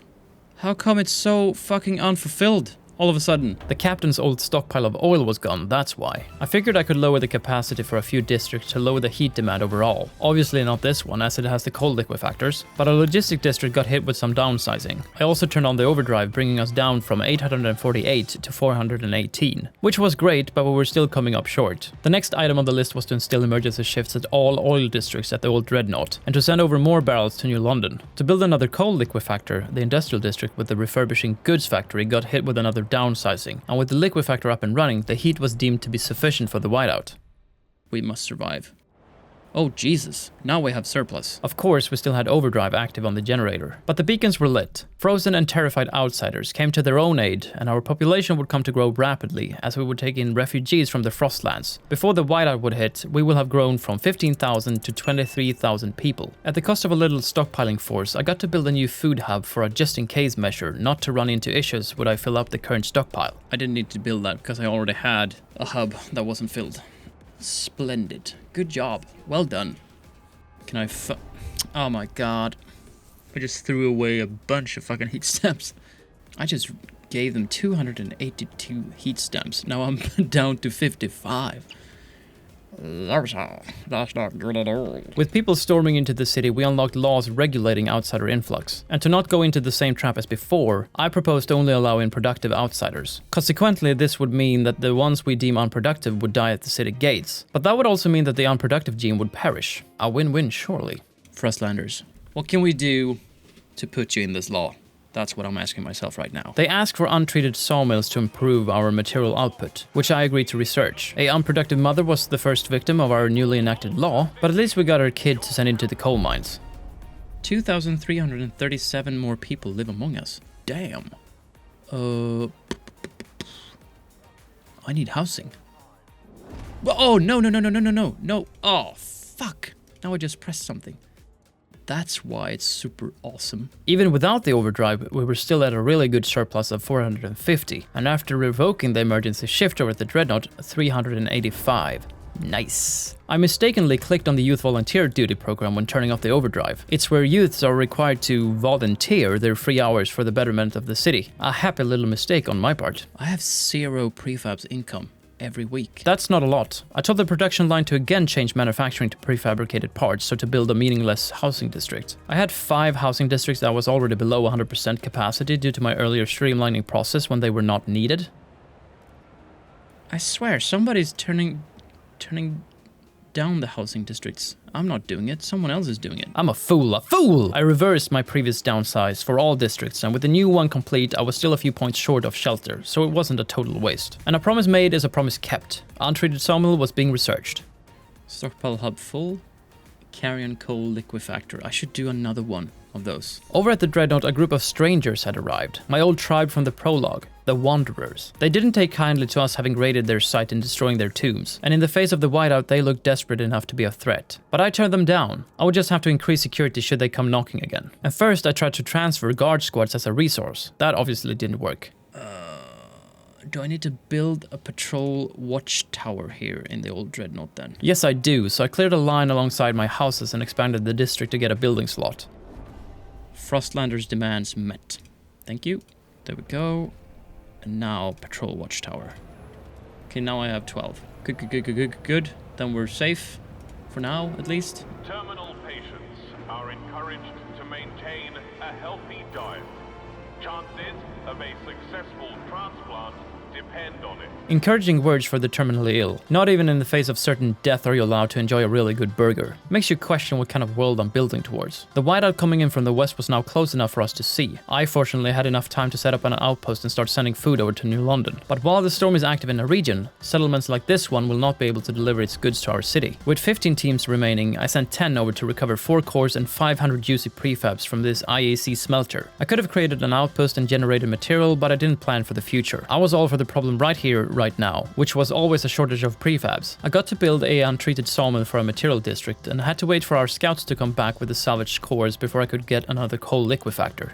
Oh, it's here. Population was steadily on the rise, so much so I couldn't keep up with the accommodations and was way behind schedule. My vanguards had scouted the nomadics' camp just outside the colony, expecting us to supply them with oil. I didn't like their loitering nor their faces, so they were going to have to answer to New London's finest. Hungry for more power, I considered my options under charter law. I would need to do some serious bargaining to get these laws in effect. I instead turned my focus to where there were no rules in force. The durable goods law would decrease the demand per capita a bit. I'll propose that one, and as it's like 46 people, I'm gonna not do any negotiation, and we're just gonna vote for it. And it's gonna pass. It's gonna pass. Yeah, it's gonna pass. Delegates have spoken. We have spoken.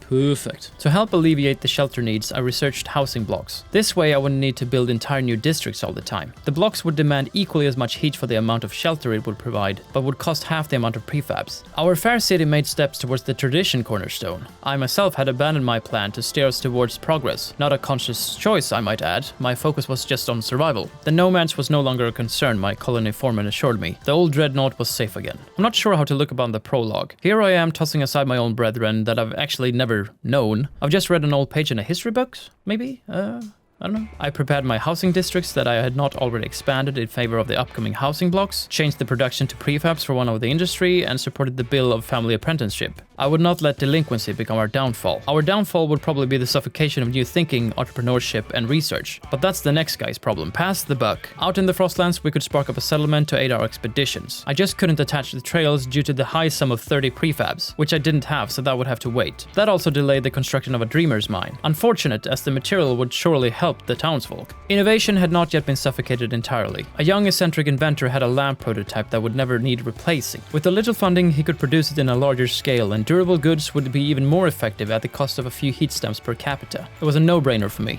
Progress. Progress is key. Noticing a shortage of food, I zoomed out and saw the storm had drawn close, blocking the hunting grounds. I was losing precious meat and food. While I had the materials and idle teams, I connected the Fortitude's base and Dreamer's mine. It would decrease exploration time with 10% and yield an extra income of 200 materials a day. With the mine operational, we were back with material coming out the wazoo, so I distributed it evenly between our colony's requirements. This was good stuff. The whiteout is coming. But the food. We need food. Damn, we need food. Why is the food always gone? But that also because of the storm, right? That's also because of the storm. Maybe you can research something so that the storm doesn't become a liability in the future. Maybe. I don't know. With laws covering every unlocked area, I now turn my head towards charter law and guided voting. With this in hand, I would be able to declare a motion vitally important to the city's survival, curtailing any debate that might have been. But first I had to get the votes to support the bill. I schemed with both the Frostlanders and the Pilgrims, promising a hydraulic pump jack to increase the output of oil and a simple funding package. Fine. I'll give you that. And now we try to vote. 67 required? Damn, I'm fucked! I didn't know it was 67. I thought it was just 51, like always. Right, pilgrims? God damn. Bastards. True promises up in smoke. Worth nothing, except a little trust. But I'm still not happy about it. I funded their project and started the research for hydraulic pump jacks. I also got news about my previous investment. The new lamp had saved lives. Building 2 housing blocks to cover current needs, a new calculation was in, and out of the blue we had an additional 3,090 people living among us. These 2 new housing blocks wouldn't get us far, and emergency shifts were added to meet this rapid and somewhat sudden need of food. I started sending a little bit of coal to the dreadnought not to waste the storage space, and the pilgrims was going to send out their strongest and collect whatever they could find. They were apparently not asking permission, but far be it from me to stop them when they want to help the city. Be my guest. I didn't have enough to supply their journey though. The New Londoners delegates had an agenda proposed. We would vote on the city's development effort. This will override expedition support that's currently in force. Luckily for me, I had grasped the system now. When you're manipulating and scheming is on another level, you can always grant agendas and negotiate with communities to oppose the law and get away with it. As I wasn't too bothered with it being passed or rejected, I left it to the Frost Lords. A housing block over there. Good stuff. The whiteout draws close. The whiteout is here. We're going to die. We are not going to die. Overdrive. Well, that didn't help much. Or it did, but we were still at a 1100 heat deficit. I minimized the capacity for as many districts as possible, not to waste unnecessary heat and material. And I also cut down on the resources going to the dreadnought. They would have to fend for themselves over there. Now I don't know what to do. Now we just have to wait, I guess. Playing the waiting game didn't at all pan out the way I wanted it to. With people dying of frost, hunger and sickness, tension rose and rose throughout the city, causing trust to fall significantly. Oh shit. I feel like I'm gonna die. Oh, they're gonna mutiny any second, I feel like. If we can just survive the whiteout, we can move on to bigger and better ventures. Don't you think? Here, here! Huh? Let me hear. Who's with me? Anyone? Anyone here? No? While the pilgrims had risked life and limb, braving the Frostlands and battling unimaginable dangers for the city's sake, the Stalwarts had quietly managed to indoctrinate a couple of their kids. Naturally, the pilgrims demanded Stalwart blood, but I was swayed by a charming smile and declared that no harm was meant. Somehow, this translated to the Stalwarts keeping the kids though. Now I've got to turn that off. 2,000! Tensions is running high. Tension is high. Tension is high. Please, please. No, it's soon done. I don't know what to do. I don't know what to do. I don't know. We're just gonna have to ride this out. Warmer season is here any second. Any second now. Right? Any second now. Storm leaves. All negative effects are removed. Oh, hell yeah. Hell yeah, pimp. Hell yeah, pimp. We did it. Yeah. Wide out. God. Hell yeah, pimp. Whiteout's still a threat. Oh no. With the haunting whiteouts of years past and an uncertain future, people were growing uneasy. The whiteouts aren't gone. What will we do if those years return? Asked the Stalwarts. Now, I look towards finding winter home, hoping for a more secure future. How my reign of power survived that whiteout is a miracle. Now I have to pick up the pieces and puzzle my way out of this tense situation. My rule was heavily questioned. I'm just happy I survived the whiteout and I'm still in charge. Because I am tolerated and tension is catastrophic. It was full speed ahead. I reactivated my districts to maximum capacity, repaired the damage the storm and revolting people had caused, emergency shifts revoked. And with the storm passing, I wanted to get out in the Frostlands again, so I activated my logistics centers as well. Coal. Now everything is up and running, at least. 22,805 people. Damn, we've grown. I think we were around like 12,000 or 10,000 when we began in New London. If not even less, like 8,000, maybe 9,000. I want to research something. That something would become efficiency bonuses. Bonuses? To encourage competition, the city will allocate special bonuses to the people who work the most efficiently.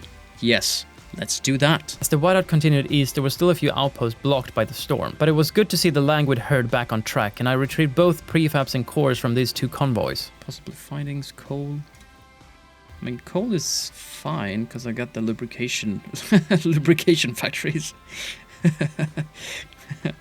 Yeah, okay. I got 3 extra cores from this wrecked warehouse, and my eyes scouted for the Cursed Valley and winter home. It would reside beyond the gorge, but it must have been blocked off by the storm. With the passing of the whiteout, life inside the city had begun to thaw. People removed layers of clothes in disbelief. But the pilgrims gathered in front of the generator to relay their message. We cannot destroy winter home for its cores. We must settle it. We must adapt. And with that, they set themselves alight. Crazy bastards. Like I can trust people to interpret things accordingly.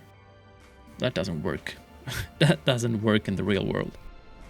Not with the current situation we're in. But I gave them the benefit of the doubt. With 20 Frostland teams available and a winter home to find, I sent 9 to scout the hills and another 9 to a graveyard. The efficiency bonus idea had been ironed out and was ready to be put up for a vote. Bonuses. Negotiate. How can I see how many people I need to actually pass the vote, though?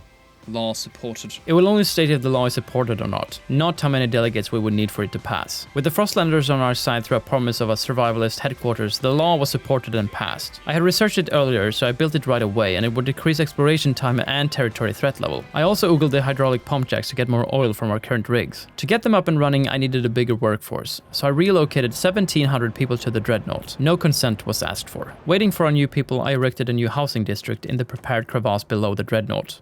Look at the material and surplusings that we're doing. Shelter is surplusing. Food is surplusing. Material is surplusing. Stockpile is surplusing. Goods is surplusing. Everything is surplusing. Very nice. Talk of a protest! The pilgrims! They really didn't like the talk of salvaging the cores in Winterhome and living a potential colony. Fuck the pilgrims. Like, can we remove the pilgrims from... I don't care. I don't care about the pilgrims. I do not care. Yeah, ignore them. Oh shit, the Pilgrims and the Frostlanders and the New Londoners is bad now. Yeah, relations were quite low with all factions. And as something was brewing with the Pilgrims, I could not send them empty bribes of heat stamps or grant them an agenda. What's happening here? Pilgrims protest. All that talk about a protest had finally turned into action. They demand that we look into alternative solutions other than to solely rely on the generator and oil. They also dislike harvesting funerals, productive outsiders, and mechanized scouts. They just had to include that, didn't they? Me ignoring them initiated the protest, and the Pilgrims would block off entire districts, going over my available options for either negotiating an end to the protest or outright quelling them with the guard squads. Their protest expand into another industrial district. These protests had to stop. They were now affecting the generator and heat, so I ordered the guards to take care of this nonsense. But one troublemaker sparks a chain reaction, and the New Londoners voiced their concern about my rule. I tried to get ahead of my predicament by encouraging them to join the Stalwarts, an already favorable faction. This was an opportune moment to publicly announce my support for the Stalwarts and drive new members into their cause, and with the people slowly getting to their senses, they would understand that things in the city weren't too bad under my rule. People were leaving the Pilgrims. Everything happened within a time frame of 5 minutes. An undisclosed event triggered my trust and relationship status to rise with all factions. Protest had begun collapsing, and the Stalwarts began rallying for my cause. Quite a swing of a momentum. I again asked for them to raise funds and contribute more heat stamps. And for future protests, I gave our guards the authority to use brute force to regain order for our districts. Oh, thank God. Okay. The Gorge. Launch expedition. With the expedition to the Gorge taking up 18 teams, I only had 7 left. So I built a new Vanguard logistics bay to increase our teams with an additional 20 and connect the trail to this Imperial freighter. I also had enough teams to take the stockpile of coal from a shipwreck. The Gorge revealed the remains of the old bridge leading to Winterhome. An ominous sign with a text of warning hangs from the nearest sign. Only death lies beyond. With the Cursed Valley unveiled, I sent in scouts to search for Winterhome. After that, it was time to build a fuel hub to increase the stockpile capability of both oil and coal, as we had more coming in, and I researched skyways to be able to send in more resources back and forth from my colonies. With most of my Frostland teams tied up in different settlements, I built another Vanguard logistics base for 20 extra teams. And as tension and relations had swayed quite a bit in recent times, I thought it best to pass charter law, this time guided voting to undermine the people. For the good of the people, of course. This is hopefully going to be enough. Looking back, it probably was a little too brave. A coal district ran dry, so it was demolished for scraps, but we were still at a surplus of 5 even without it. Mountains, food, dangerous, many scouts will be injured. Yeah, but we have to do it, don't we? For the good of New London. For the expansion of our city, our claim. If you don't grow, you do the other thing. You shrink.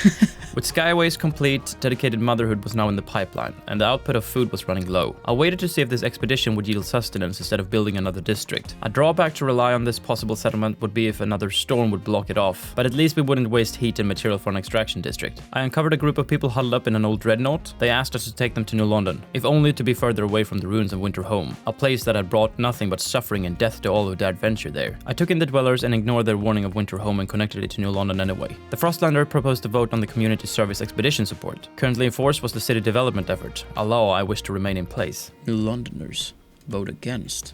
That's what I want you to do. This is the first time I'm going to use the vote against, because I don't want to change that, I don't think. I don't know if I might remove something when I agree to these terms, though. That's a trap that I most likely have gone into a couple of times already.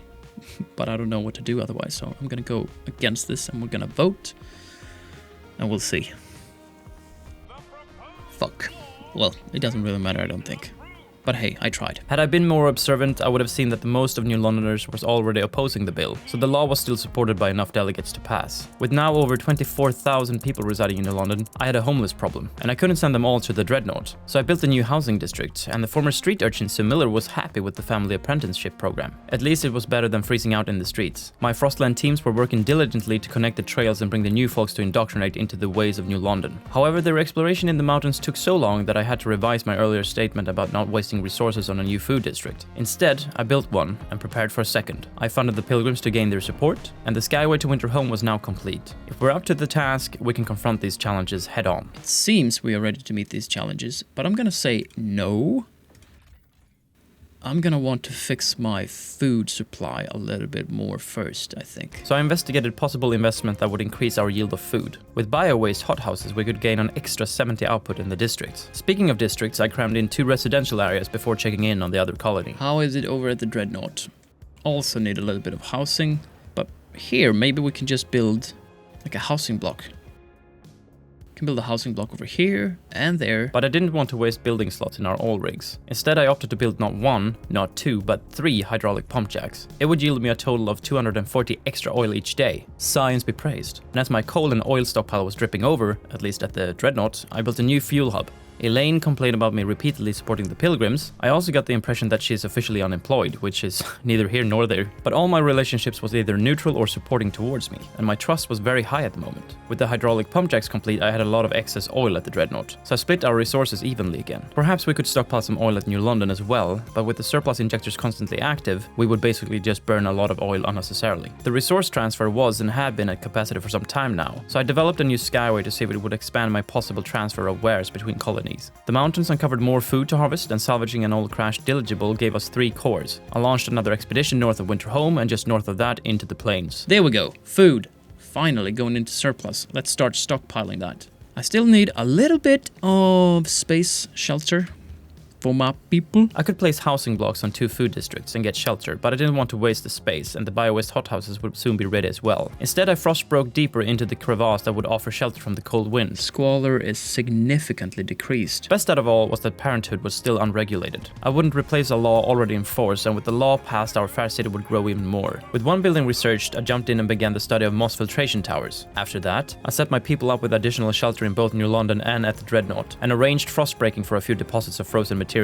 Meet demand. Okay, that's easier. Transfer. A new law regulating community service was available. People questioned the continued support of our Frostland teams as we were no longer in any immediate danger, which I attest to our incredible team's work out in the cold. And I had come to like exploring the wastelands. With this weather station connected, more people would find our city. Increasing population perhaps a little too quick, even for my taste. 3,500 more people live among us? God damn it. Bio-waste. That's what I'm talking about. Let's do over here, because they have a lot more resources available still to them. I took advantage of these unutilized material deposits, expanded 2 residential areas, and cleared up a wider area for more houses in the future. Even with a surplus of food and material, I would continue to improve our effectiveness in the districts. Empty building slot as well for extraction. The city needs to change! Why though? There were probably a million reasons as to why, but I chose to ignore them. With bio-waste hothouses, we created a synergy with people foraging food additives in the Frostlands. If that's just story mumbo-jumbo or if it's actually an increase on increase meta strategy, I don't know. It's hard to see or measure. I divided the resources more evenly and sent oil to New London for excessive burning, resulting in an unnecessary surplus of heat. With my 2 districts expanded, I built 2 housing blocks, and with more room, I expanded an additional 2 districts. The moss filtration system was done researching, and it was time to pass mass-produced goods, my promise to the New Londoners. My current law in force decreased the goods demand per capita. The new one would instead increase the goods production. Wouldn't they just cancel each other out? Which one is more potent here? I would like to see the numbers instead of just slightly increased, marginally increased, greatly increased. It is what it is. But a promise is a promise. At least when you know how things work a little bit better and can fulfill your promises. I saw that I had already researched and most surely passed the mechanized scout earlier, so I would probably undo my previous work again. It's challenging to keep all the laws and ideas one has established in one's mind, and it doesn't help with an event is triggered where you have multiple choices and must choose an option that promises to override an earlier decision without having the possibility to double check what is currently in place without choosing an option so you can move on. Ugh. Instead of building a new fuel hub, I sent over 15k of New London's stockpile of coal to the Dreadnought colony, and I demolished an old extraction district that had run dry. I also repaired an industrial district that was damaged due to, you guessed it, squalor. Given that we had passed dedicated motherhood, one mother was released from her work duties to take care of her baby. The father claimed his wife's new hobby of writing was causing her to neglect her motherly duties. I found myself facing a dilemma. Should I crack down on this nonsense or encourage her creative pursuits? I of course burned the book. Here we go. Take the mushrooms. Ooh. Trade for goods. I traded a little bit of food for a substantially larger set of goods, set up a settlement to hunt the ox herd, and with enough prefabricated parts, I repaired the heating system and got myself another source of food. Having that much of a surplus of food, I felt ready to head into winter home. The problem was again lacking prefabs, 300 of them in fact. And tension was notable and extremely increased by severe squalor, and squalor was greatly increased by the generator. What's the generator increased by? Oil? Anywho, the Frostlanders would have their say in the council and voted on Pathfinder scouts, going against the Stalwarts and their mechanized scouts, and obviously my better judgment when promising things left and right without a second thought. But tension is significantly decreased if I just build watchtowers. So I'm gonna do that instead of housing, because I have enough housing right now. More food would be found in the Frostlands, as well as a few cores from the Road expedition. And the Rydell mother had tragically passed away, but I'm washing my hands of the whole situation. How's life in the canyon? Seems nice. We have 30,000 people now. I have a workforce of 5,000 that doesn't do anything right now. From protesting my rule to offering up members as scouts, our relation with the Pilgrims had come a long way, and with the warmer season and active watchtowers, tension was back to minor. The Pilgrims suggested building a waste repurposing facility to tackle squalor, but I confidently offered to construct a maintenance hub, only to realize I hadn't researched it yet. Begrudgingly, I did. Naturally, I already had a solution, moss filtration towers. Discovering this after the fact, I bit my tongue and expanded the district for the tower. Oh, now I use prefabs. Oh my god, I'm not thinking straight. I have a lot of heat stamps. I could fund a project. It's 50 prefabs. I'll do that first, just to get squalor down. Disease was also extremely increased. Hopefully it will be mitigated when I've solved the squalor crisis. My plan is in shambles all the time because I'm missing prefabs. Oh, food is almost full. I need another... Or I could send a lot of food, actually. Let's just send a lot of food. That's also full. Oh, no. No. Oh, it is. Damn. If I just wait it out, though, I'm gonna need to send food to the winter home area. 3,500 more people live... Oh, my God. What are you doing, people? Stop breeding. We need to take a stand. Please do not pilfer moss from the towers. It is crucial to the air filtration process. With 300 prefabs amassed, a return to winter home was a go, and the Stalwarts came up with a wicked plan to handpick instigators from the Pilgrims, which I thought was a swell idea. Yeah, let's do that, I guess. Let's see how that bites me in the ass later on. As I initiated the Pilgrims, I don't want to say banishment to winter home, but it's kind of like that, isn't it? They rallied to my support. God, I suck. But I also know that they want to go to winter home to find alternatives to the generator. Perhaps I don't suck and have just pulled off the plan of the century. A depleted extraction district was scheduled for demolition. I also constructed the maintenance hub and kept my promise. I used both solutions, both a moss filtration tower and a maintenance hub. I'm a man of the people. Ignore what I just did to the Pilgrims, will you? Oh. Okay. I should have kept the district and installed a deep melting drill. There was after all 200 million resources left in the ground ready to be extracted. Now, what are you gonna do? The fate of winter home, a pivotal choice. It was time to make a hard choice. Either we go with our intended idea, salvage winter home for all its cores and upgrade our generator with the support of the Stalwarts, or settle a colony, seal off all toxic fissures and most likely bury the cores forever. But a new city here could springboard our expansion as well. As the story goes with my playthrough, I'm not consistent. A better word for it would be idiot. With one fell swoop and a change of heart, I lost all credibility with the Stalwarts and now favored the Pilgrims' vision of a new colony. Winter home was plagued by toxic gas springs that urgently needed sealing. The longer we delayed, the more the air would become poisoned, leading to rising casualties. We had just 45 weeks before the toxicity would reach catastrophic levels. Am I gonna have enough prefabs for this, or have I just fucked myself in the arsenhåller? Severe toxic gases. Severe toxic gases. Geothermal spring, that's just, yeah.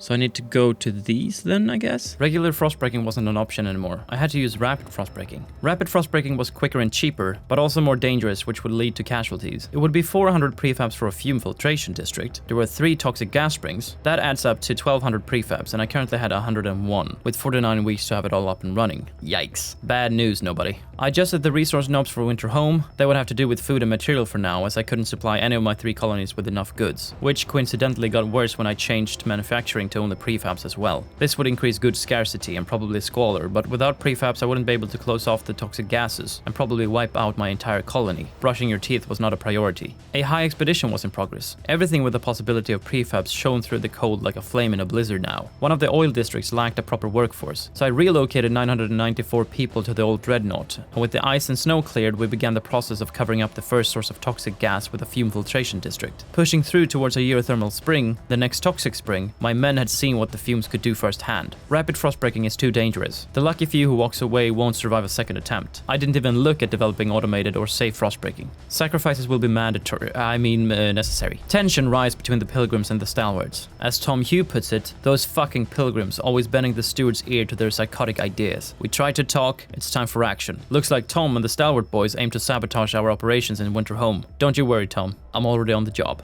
Having a small chance of sealing away the toxic gas springs before the outburst or building enough shelter to house the people, I chose the former. The Stalwarts have further united in their contempt for you and they're gathered with more purpose to seal than ever before. Yes. Yes. Relations extremely worsen with Stalwarts. Yeah, well, I'll grant you an agenda, maybe a funding or 2. I'll get you back. I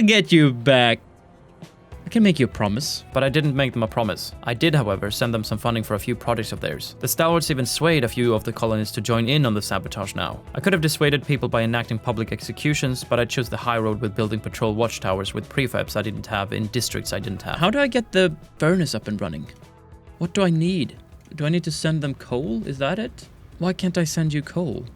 And that says heat. I need to get to the geothermal spring as well, right? I need to just frostbreak my way to that then. I couldn't let people go without heat, but I'm also not sure how people will use the heat without a house to warm up. I should really frostbreak, so I'll put up the housing outside, right? That should be my strategy. To get outside the area with the fumes, so that people don't die. That's what you do. Of course. Now I can't say that I get it, but now I have a plan at least. My plan. It's a plan. A plan is good. A plan. I like plans. Bureau of Propaganda. To foster cohesion, the steward words will be broadcasted throughout the city. Isn't it already? It doesn't sound very good, but look at all the positive things that will happen if we just put on some propaganda through the speakers and just blasted through the city streets. With high demands, everyone was hard in their negotiations. I chose to only parley with the New Londoners, promising to research a waste facility. The people were still divided, but there were many delegates hesitant, and I didn't want to sell my soul twice, so I took a shot and it paid off. With a play for the gallery, I researched the building. The Stalwarts ransacked the winter home provisions, and 5 events are triggered all at once. A lot to take in for my wary soul. Let's send them all to the not-so-established winter home. A most fitting punishment for their insolent behavior. Frostbreaking would still claim a lot of casualties. When we arrived at winter home, we were over 3,200 strong. The land had now claimed 500 of us, and there were so many messages about tension between the Stalwarts and the Pilgrims that I couldn't be bothered anymore. I started the construction of an extraction district for a geothermal spring to get the furnace started, using up what people we had left for the task. I don't have enough workforce. I'm gonna have to send a few people in. I sent over an additional 1,200 people. I hope they're not angry Stalwarts, because that's not going to help. The fume filtration district had taken damage, so I repaired it, and with the people package having arrived, we could continue frostbreaking towards the toxic springs. The geothermal plant was now also in production, so we could fire up the furnace. Okay, people are not as cold. Housing district. Oh, I can put it way over here. It's gonna keep people safe, I guess. Didn't I just repair this one? What? People have died from exposure of deadly gas. A cold season came in and negated our precious furnace, and I was not even close to fulfill the heat demand, so I asked the people to put in some extra shifts at the geothermal center. A bell of warning chimes. People were dying. More people would surely follow. Like I didn't already fully surely knew. You heard me. I need a higher workforce. Oh, it's because I did this, is it? No. Sorry.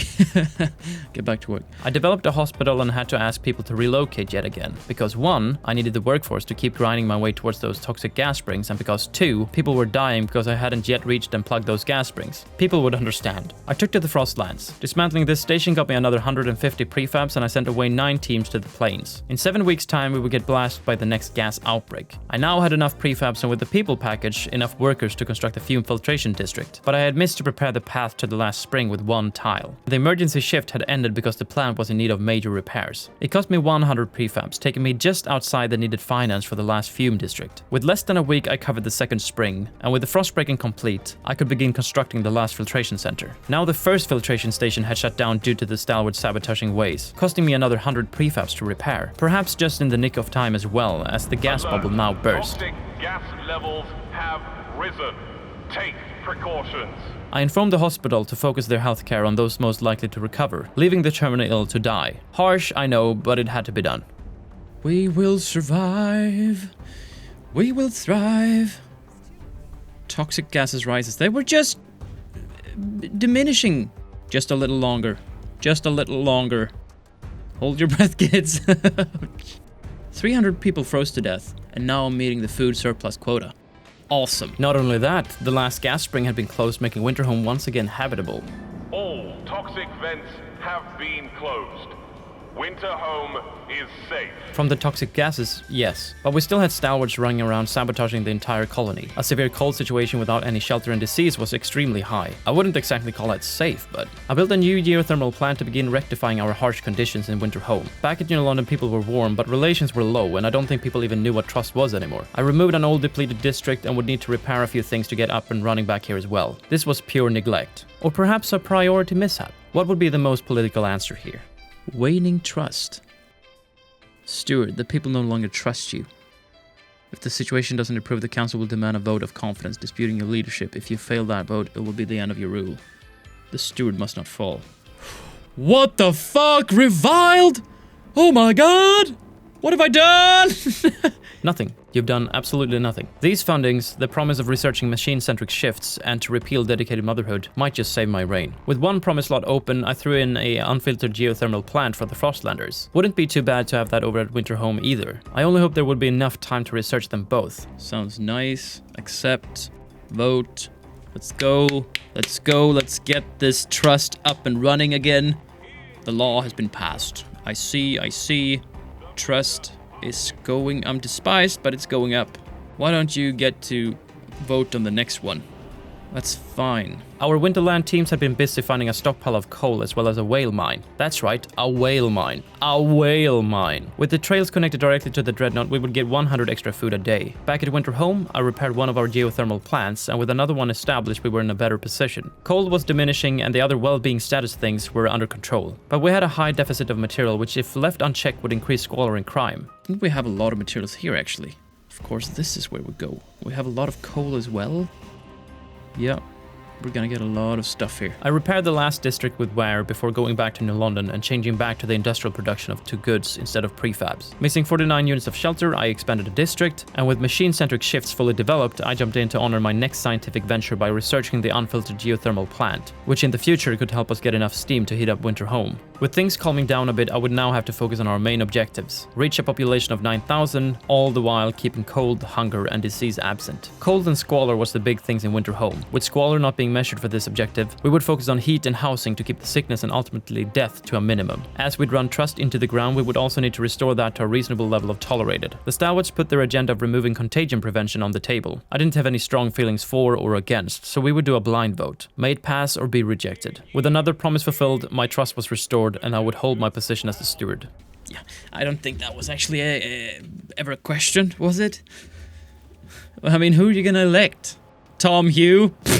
Please. I erected a housing block in the expanded district, and covering all 6 tiles of this extraction zone, the total yield would be a massive 432,000 material. That's gonna give me a lot of materials. Hopefully. Oh my god. I haven't thought about that, have I, when I build these? The extraction is not going to go faster just because I build the extraction district over more deposits, is it? The extraction district is just gonna last longer, but it's not gonna be able to mine anymore. It's not gonna be able to extract anymore. How stupid of me. How stupid of me. I can just hear you through the screen telling me, Bab Ganoush, you're a stupid eggplant, but it's fine. You've learned your lesson. I will continue watching this video. I will like and subscribe. I will send you my firstborn. All that stuff. Yeah, go. Our guards apprehended a loitering Stalwart. He was caught with a notebook with the timetable of Pilgrim's delegates. It's getting out of hand, so I publicly condemned the Stalwarts. And then the New Londoners also expect me granting them their agenda to vote on machine-centric shifts, as I had postponed their vote in favors of others. As I had an abundance of shelter in London, I elected not to repair this housing district, which in hindsight will turn out to be a bad move as the moss filtration tower will not work and squalor will be increased. If I expand this, maybe I could get another set of hydraulic pump jacks. Yeah, that's a possibility, isn't it? I expanded 2 of my 3 oil rigs, encroaching on the crevasse I said I'd use for shelter. We had discovered the barren plains with lots of resources for our taking, including a stockpile of material, a hunting camp for food, and a couple of cores. I've always prioritized resources over repairing automatons I found out in the Frostlands. I do wonder how effective everything could have been if I had chosen to repair them all instead. Anyway, I was about to construct a untreated sawmill to get a higher output of materials, but chose to build another district instead, and coal was still severe with no heat and shelter to suffice the need. I opened the council so that the New Londoners could get their vote. I said nothing about passing it. I continued constructing houses on this mountain hill and explored more of the Frostlands. What am I doing? How is it going with...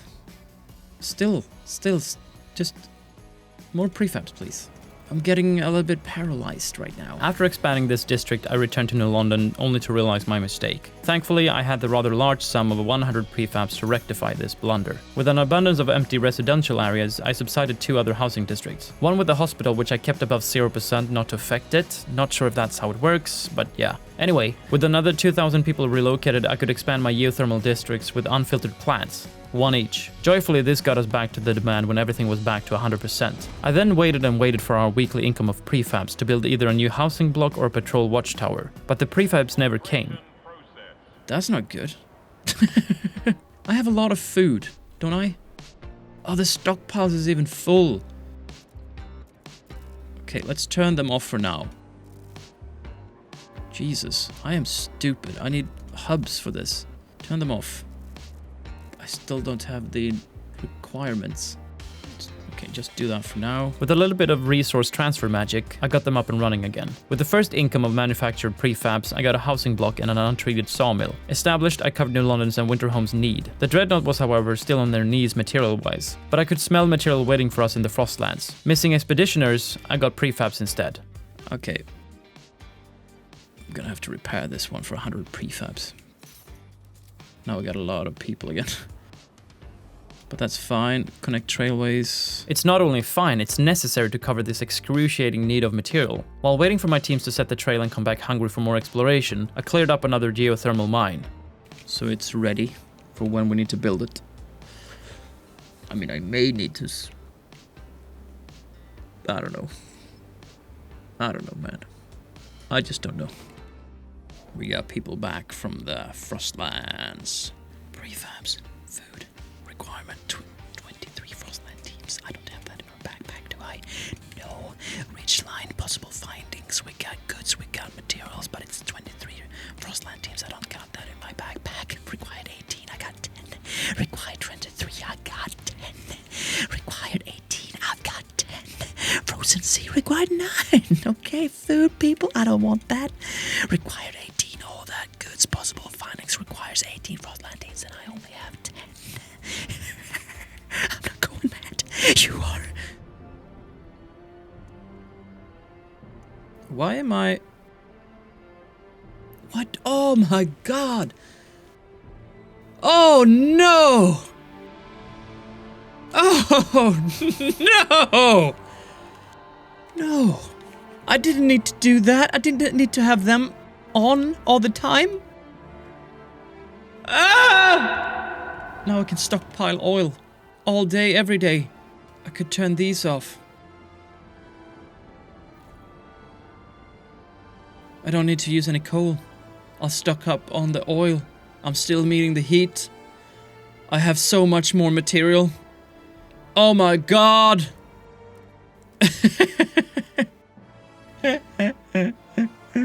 No! No! What have I done? What have I done? Meet demand. Oh, I have wasted so much heat. I didn't know I could turn them off. I did. Oh, I'm gonna get so much flack for this. How many people have turned off the video because of that, do you think? Like, this guy's a fucking idiot. I'm going insane. What an amazing discovery. Now I'm slowly digging my way out of an early grave. With that, I felt comfortable relocating enough people so that we would be 10,000 strong in a couple of weeks' time. And because of that, see if I can find some more people here in the Frostlands. Scanning through the area, the frozen sea might house a few dwellers. Until they actually reside in our city though, I lowered a couple of districts, thus also lowering my guard squads. Another oversight on my part. Stalwart Casey, a radical, were determined to avenge the loss of their dream of warmth in winter home. Did we lose? Did I lose the trust? No! What the fuck? Did I get killed? Oh, okay. Okay, I'm alive. I'm alive and well. I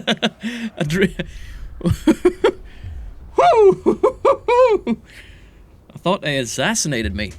They just assassinated somebody else. It's fine. It's fine. The most important man is still alive. It was just a pilgrim stabbed to death by a Stalwart. At the same time, they stormed several districts in the city, a plot to overthrow both the city and their most awesome and supreme leader. I could try and compromise and seek reconciliation from both sides. I could enforce order through charter law or, as I chose to do, banish the Stalwarts from New London. The Stalwarts already had a lot of fever, and it would be too hard for me to regain their trust and decrease the amount of radicals in their factions. I was a little afraid that they would come raiding my colonies in the future though. It was a point of no return, but with multiple solutions. I could either round up all the Stalwarts and deport their fannies, or I could spend a lot of time, material, and love on a new colony, just for them, and they would leave peacefully. Rid the city of all Stalwarts, at large 4,439. Finish a new home, round up all Stalwarts, set up Windward Moor for a new home. Yeah, where is it though? Where do I find... is it this? Yeah, south of New London reside Windward Moor, an excellent choice for a colony. Oh, I need more teams. Minus 45? Oh shit. Excrement indeed. There were riots in 4 of our districts. To quell them I sent our mighty guard squads and to hell with innocent lives. We must end this bickering. Winterhome looked fairly unaffected and peaceful of all this. Not such a bad colony now, eh, Stalwarts? But they answered, killing 135 pilgrims in recent battle. The rather good news was that if one of the factions is decimated, the civil war would end. So I continued sending in soldiers to get back our logistics center and Frostland teams. Without them we wouldn't be able to colonize Windward Moor. With a temporary ceasefire and one less settlement, we could begin setting up the trail to Windward Moor. Among the workers were non-belligerent Stalwarts, so they were not all bad. I'm not gonna turn them off, because I need the patrolling watchtowers. But as you can see, the watchtowers are affected by the capacity change. I went from 13 guard squads to 3, and I lowered the capacity of another 4 residential areas. With the trail connected, we could begin to work on our new Stalwart utopia. The furnace looked to handle all kinds of fuel, but the closest source at hand was coal. There was also an option to hand over control to the Stalwarts right away, but my thought about our future relationship and retaliations on their part stayed my hand. Before I could begin with the city, Daniel interrupted us and expressed the Windward Moor was at least better than the other shithole. I'm pleased that they're so excited about their new colony. I cleared a path to coal, food, and material deposits and built 2 housing districts for the ungrateful bastards. They were exposed to the wind, but luckily would be offset to the adjacent generator. The pilgrims of course questioned why we spent our precious resources preparing a colony for a faction we would soon banish. A most sound thought, but I would not be swayed. With the path clear, we built an extraction district and established a transfer of food for the colony until they could provide their own. Now they have heat. Now they don't have heat. The stockpile of coal depleted right away. They would need an advanced shaft coal mine to cover the demand. I set up food and material zones and expanded districts for future housing blocks. I'm really spoiling these mutineers. In New London, the situation escalated with the Stalwarts taking hostages. I gave the go-ahead for the pilgrims to storm in and free the captives. With conditions now good in Windward Moor, most of the Stalwarts had left, but the remaining ones feared the ability to fend off the cold long term. I could have provided them with oil or coal to stop all the fighting and get them to leave, but I decided, oh, well, not to. But it was time to hand over the control to the Stalwarts. We had provided them with everything and more. Our workers are coming home. There were of course Stalwarts that refused to leave. I condemned them and demanded that they provide the city with funds. Hopefully this will deter a few and perhaps even convince a few into changing factions. How do I rid the city of the last 429? I don't have enough prisons to house these. I reactivated my food districts and started sending food back to Winterhome and the Dreadnought. With a few prefab saved up, I changed back to the manufacturing of goods for one of my districts, built a material stockpile hub as well as another fuel hub, and with the builders back home from Windward Moor, I increased the shelter capacity again to cover the demand. The Dreadnought was also negative on shelter, so I expanded the area in the crevasse and launched expeditions to the ridgeline and the hills. How do I round up all stalwarts? Maybe I need to... I haven't built any prisons. I don't think I've actually researched prisons. Society. Prisons. Here we go. That's probably gonna give me the option to round up those bastards. 528.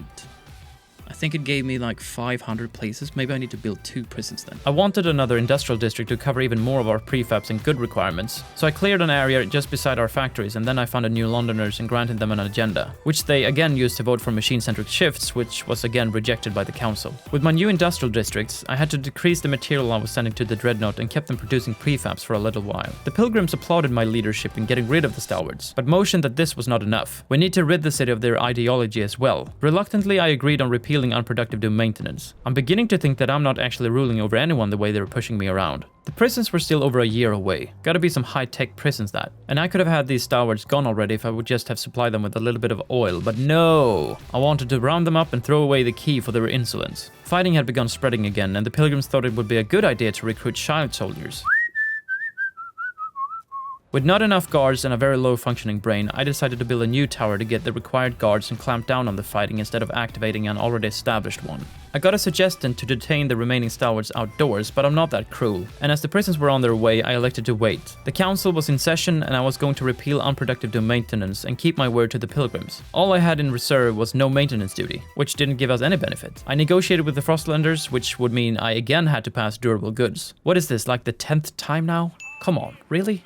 How's it going with my building here so I can stamp down on those bastards, finally? I activated Speed Victory and headed over to Winterhome not to neglect my other colonies entirely. I cleared a path towards new food deposits, expanded a geothermal district and built a plant to go with it, as well as also placing another sawmill for more material output. Boppity boopy, okay, what do we have? A massive amount of coal with a few New Londoners to come with it, but I'd come back later after double checking if I had the stockpiling capabilities. A discovery station had served its purpose, so I left with the remaining prefabs and connected an outpost to Winterhome for its material. Heat was still in high demand over at Winterhome, so I would build 2 new plants and constructed 2 new residential areas. I again re-evaluated the law in force under goods and replaced mass-produced goods with durable goods, so to keep my promise to the Frostlanders. The law passed with flying colors. A fishing trawler provided us with old fish, and I took in the camp of nomads and reactivated our hot spring mushroom cave. New London was on an upswing again, and I was a happy pappy. So happy, in fact, that I erected 2 new salvaging factories to increase our goods and prefabs output, and with an empty coal stockpile, I went back to fetch the stranded New Londoners, and their coal, of course. Shelter ain't free. With the Stalwarts condemned and the Pilgrims endorsed, I went entirely against the zeitgeist I had initially promised to embrace. Adaptation is the new way, and now I was mostly waiting for the prisons to be ready so that I could round up the remaining Stalwarts that was causing this headache of a war. Gonna round them all up and beat the living hell out of them! The Stalwarts. In 10 weeks and 4 days. And I'm guessing if I need to spend 400 prefabs, it's gonna be something good on the other side, so I'm gonna go ahead and do that. Isolation prisons. Oh. Like a letter in the mail, the Civil War had taken a turn for the worse. But I looked the other way while I built my first prisons and could begin rounding up Stalwarts like the vermin they are. I had enough guards to quell another violent protest in one of my industrial districts. And with my guard squads doing their job, a new faction had appeared on the board, detainees. A child had come into crossfire during a roundup. But this would not deter me, and our guards must be allowed to protect themselves. To hell with the Stalwarts. This is really their fault. And their population was now slowly dropping. With another prison to house them all, and the last Stalwart hunted down, I decided that the troublemaker's fate would be banishment, achieving unity. What is a city but an endless void of want? Every day, every minute, these people beg with hands sticky from honey, fat from your meat with the gall to demand more. So when they came to you, defiant and entitled, demanding their own city, who could blame you for doing the bare minimum? We gave them the bones. If they wanted to be a city so badly, let them make it one. And if they fail, it's on them. I succeeded and rightfully banished my adversary. the city stands. And my rule was still intact after a total of 920 weeks of carnage. In the end, I'm not sure I blame the Stalwarts for their mutiny. I did have their backs until I suddenly went against their ideology and decided to support the Pilgrims and to colonize Winterhome. Were I to play it again, either through story mode or the endless option, I would probably do a lot of things differently, like passing more regulatory laws and ideas in the beginning, build fewer districts and focus more on specialized buildings, and perhaps explore the Frostlands earlier and wider. Basic and perhaps obvious things now that you've played through the story ones, which was of great aid to help you actually learn the game. I potentially want to try out the first one and see the differences. I might have gotten a little too numb to the people's struggles as our city grew bigger and bigger. I think I read somewhere, and it might have been a review of the game, that the population is a lot smaller and intimate in the first one. Perhaps that would help to thaw my iron heart. There were a couple of near-death experiences throughout the game for me. With another notch on the difficulty, I would probably not have come out alive, and I do wonder how many buildings I researched that I never ended up using. Anyways, please let me know what you think down below in the comments, and as always, eat your vegetables.